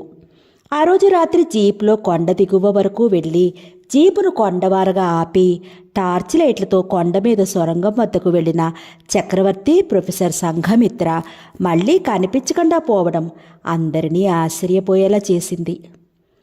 కొండ దిగువన జీప్ ఒక్కటే కనిపించింది వాళ్ళకి. సిఐ హరికృష్ణ మళ్ళీ తన పోలీస్ బలగంతో కొండెక్కి వాళ్ళిద్దరి కోసం అంతా గాలించాడు. వాళ్ళ జాడ ఎక్కడైనా తెలియరాలేదు సరికదా. విచిత్రంగా కొండ మీద సొరంగం కూడా మాయమైపోవడం వాళ్ళకి ఒక గొప్ప సమస్యగా మిగిలింది. అసలు ఆ సొరంగం ఎక్కడ ఏర్పడిందో, ఎలా మాయమైందో కూడా వాళ్ళకి అంతుపట్టలేదు. పోలీసులు గింజుకుపోసాగారు. అమరేంద్ర మీద బెంగతో జయలక్ష్మి గారు, అలాగే మనోవ్యధతో బచ్చపట్టి ఉండిపోయారు. రావుగారు, కుమారస్వామి, నిర్మల ఆవేదనగా రోజులు గడుపుతున్నారు. అగ్నిలోకంలో రోజులు హాయిగా గడుస్తున్నాయి. అమరేంద్ర, స్టెల్లా, చక్రవర్తి, సంఘమిత్రలు రోజులు సరదాగా గడుపుతున్నారు. రాను రాను అగ్నిలోక ప్రజలకు వాళ్ళు అత్యంత ఆప్తులుగా మారిపోయారు. ఇకపోతే అమరేంద్రకి, స్టెల్లాకి వాళ్ళ దాంపత్య విషయంలో ఎలాంటి అడ్డంకులు రాలేదు. అమరేంద్ర స్టెల్లా గదికి వెళ్ళేటప్పుడు ఆక్సిజన్ సిలిండర్లు ధరించి వెళ్ళేవాడు. స్టెల్లా అమరేంద్ర గదికి వెళ్ళేటప్పుడు కార్బన్ డయాక్సైడ్ సిలిండర్లు ధరించేది. వాళ్ళ వైవాహిక జీవితం 3 పువ్వులు 6 కాయలుగా వర్తిల్లుతోంది. అమరేంద్ర అప్పుడప్పుడు అతడి తల్లిదండ్రులు గుర్తుకు వచ్చినప్పుడల్లా ఢీలా పడిపోయేవాడు. అదేనా క్షణం మాత్రమే. తర్వాత స్టెల్లా గాఢ ఆలింగనంలో వెంటనే విచారాన్ని మర్చిపోయేవాడు. మరో 1 నెల రోజులు గడిచాయి. ఆ రోజు అమరేంద్రతో స్టెల్లా ఇలా అంది, ఏమండి, మీకు గుడ్ న్యూస్, మీరు తండ్రి కాబోతున్నారు. Is it? అమరేంద్ర ఆనందానికి మేరలేదు. స్టెల్లాని బంతిలా చేతిల్లోకి ఎత్తుకుని గిరగిరా తిప్పేశాడు. మీకు మరో విషయం చెప్పడం మర్చిపోయాను అంది స్టెల్లా. ఏమిటా విషయం అడిగాడు అమరేంద్ర. 1 నెల రోజులకే మీకు మీ పసిపాప బహుమతి అందుతుంది అంది స్టెల్లా. అంటే? అమరేంద్రకి అర్థం కాలేదు. మా అగ్నిలోకపు స్త్రీలకు గర్భం ధరించిన 1 నెల రోజులకే బిడ్డ తయారయ్యి ప్రసవం జరుగుతుంది అని చెప్పింది స్టెల్లా. అమరేంద్ర ఆనందానికి అవధులు లేకుండా పోయాయి. హహా, హుర్రే అంటూ ఆనందంగా ఎగిరి గంతులు వేశాడు. ఈ విషయం తెలిసిన చక్రవర్తి, సంఘమిత్రలు కూడా ఎంతో సంతోషించారు. ఈ సంగతి తెలిసిన అధ్యక్షుడు మార్కారా, అగ్నిలోక ప్రజలు కూడా తమ ఆనందం వ్యక్తపరిచి లోకమంతా వేడుకలు జరుపుకున్నారు. అంతేకాదు, స్టెల్లా ప్రసవం కోసం అంతా ఉత్సుకతతో ఎదురుచూడసాగారు. 2 వేర్వేరు గ్రహాల 2 జీవుల కలయిక వల్ల మరో కొత్త రకం జీవి అగ్నిలోకంలో ఉద్భవించబోతోందంటే అది మామూలు విషయం కాదు.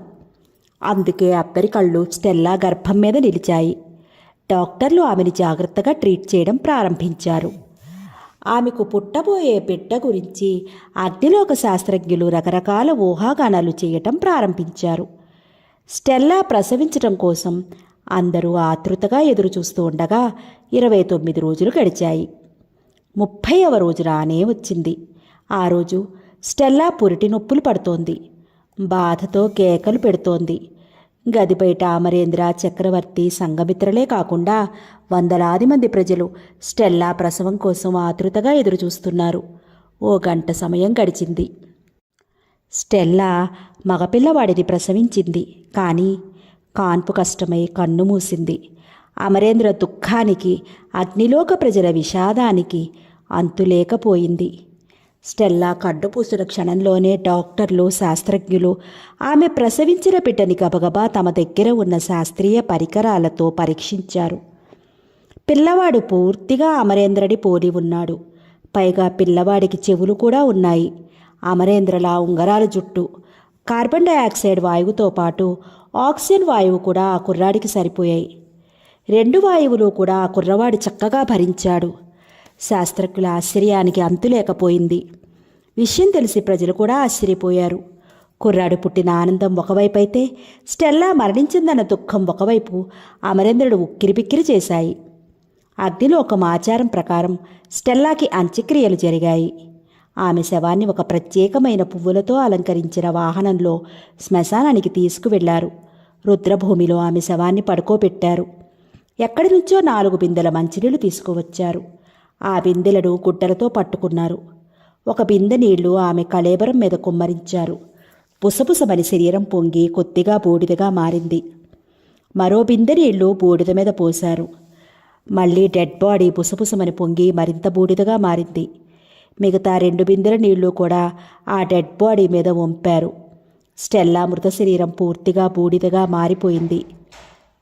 చక్రవర్తి, సంఘమిత్ర, అమరేంద్ర ఆమె దహన సంస్కారాన్ని వింతగా చూశారు. అమరేంద్రకి కొత్తలో ఒకరోజు స్టెల్లా అన్న మాటలు గుర్తుకు వచ్చాయి. మా లోకంలో మంచినీరు దొరకదు. కొన్ని ప్రత్యేక రసాయనాల ద్వారా మంచినీరు తయారు చేస్తారు. మంచినీటికి మాకు చిక్కెదురు. ఎందుకో అది మీరు అడగకూడదు, నేను చెప్పకూడదు అని స్టెల్లా అతడితో అంది. ఆ మాటలు ఇప్పుడు గుర్తొచ్చాయి. అంటే మంచినీరు అగ్నిలోకవాసులకు పడదన్నమాట. అగ్నిలోకవాసులకు శరీరం మీద మంచినీరు పడితే మండుతున్న కట్టెలు ఆరి పొగ్గుగాను బూడిదగాను మారిపోయినట్లు వాళ్ళు కూడా బూడిదైపోతారన్నమాట అని అనుకున్నాడు అమరేంద్ర. ఆ వింతను చూసి చక్రవర్తి, సంఘమిత్ర కూడా ఆశ్చర్యపోయారు. వాళ్ళ బుర్రలు కూడా బల్బులు వెలిగాయి.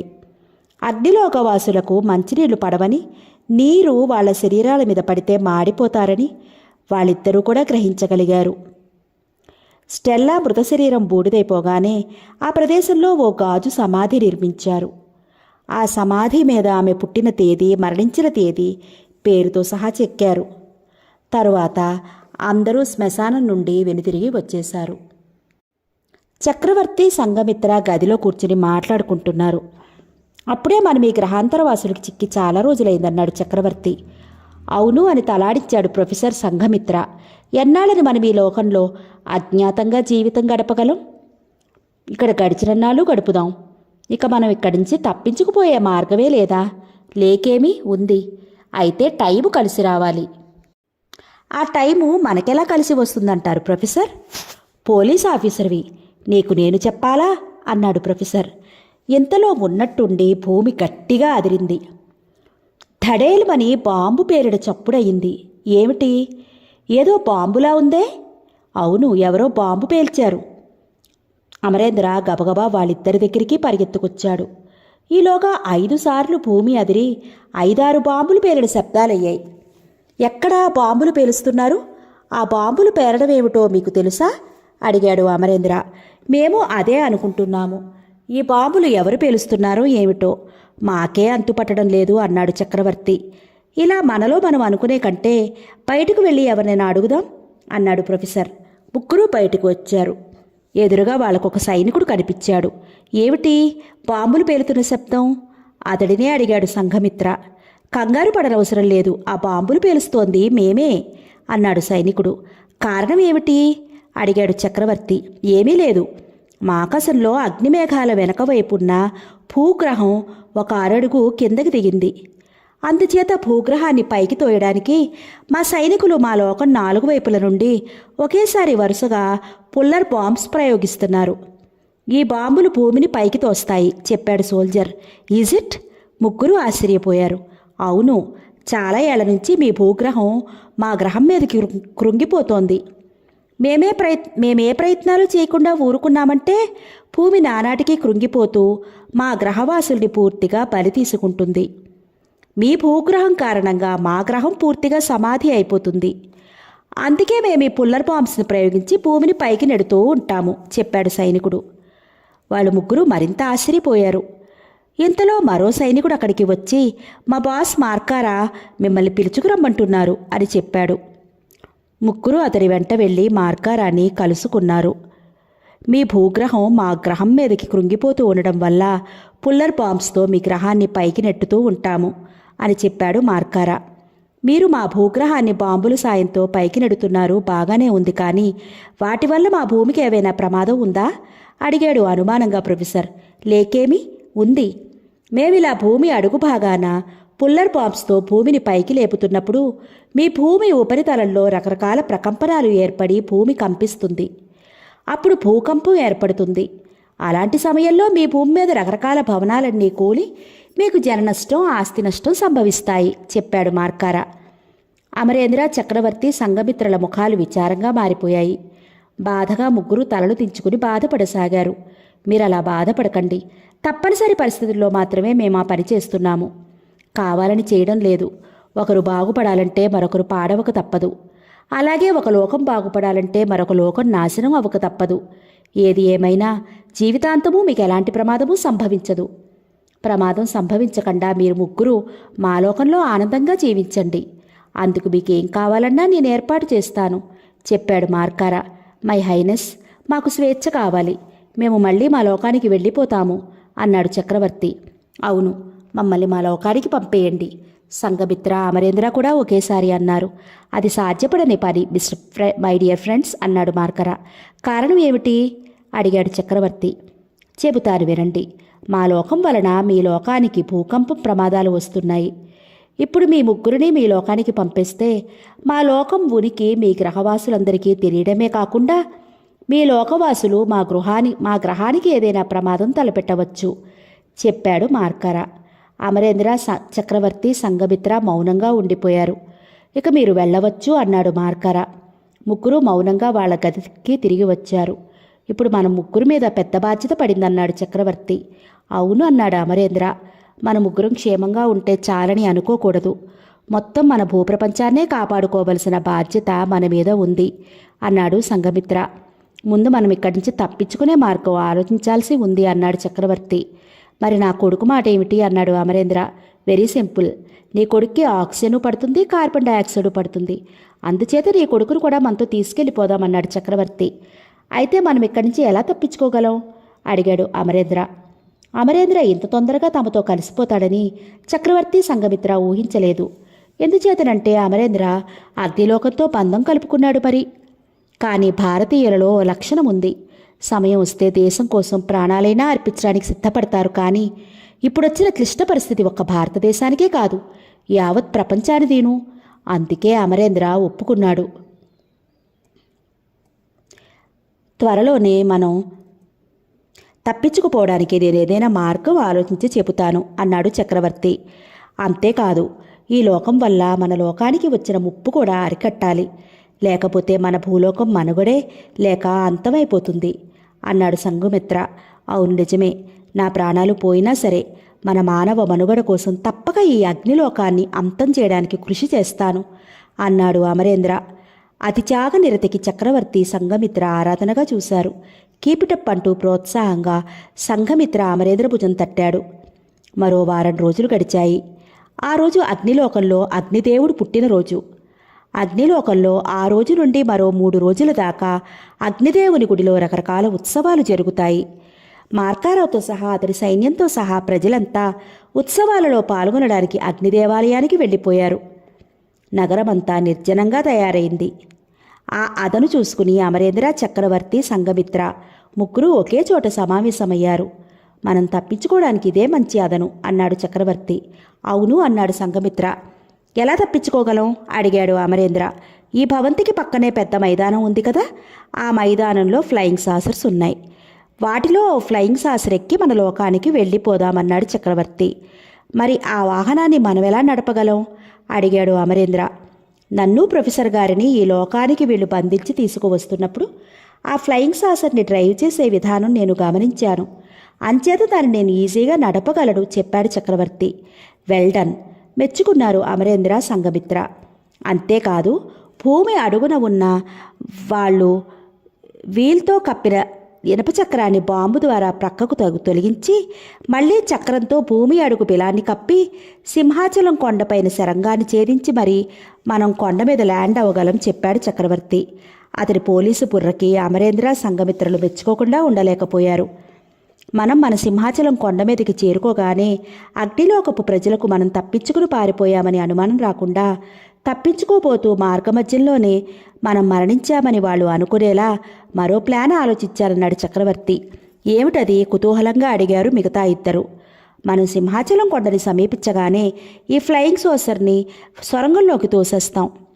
అప్పుడు అది అగ్నిలోకం మైదానంలో పడి తుత్తి నేలై పేలిపోతుంది. అప్పుడు అగ్నిలోకంలోని మార్కారతో సహా అంతా మనం తప్పించుకోబోయి యాక్సిడెంట్లో మరణించామని అనుకుంటారు చెప్పాడు Chakravarthi. Really you are a genius అన్నాడు ప్రొఫెసర్.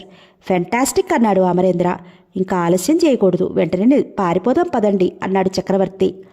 అన్నదే తడవుగా ఉయ్యాలలో నిద్రపోతున్న తన కొడుకుని ఎత్తుకుని భుజాన వేసుకున్నాడు అమరేంద్ర. ముగ్గురు ఆక్సిజన్ సిలిండర్లు ధరించి గదిలోంచి బయటకొచ్చారు. ఒక్కొక్క గదినే దాటుకుంటూ వెళ్ళసాగారు. ప్రతి గది నిర్మానుష్యంగానే ఉంది.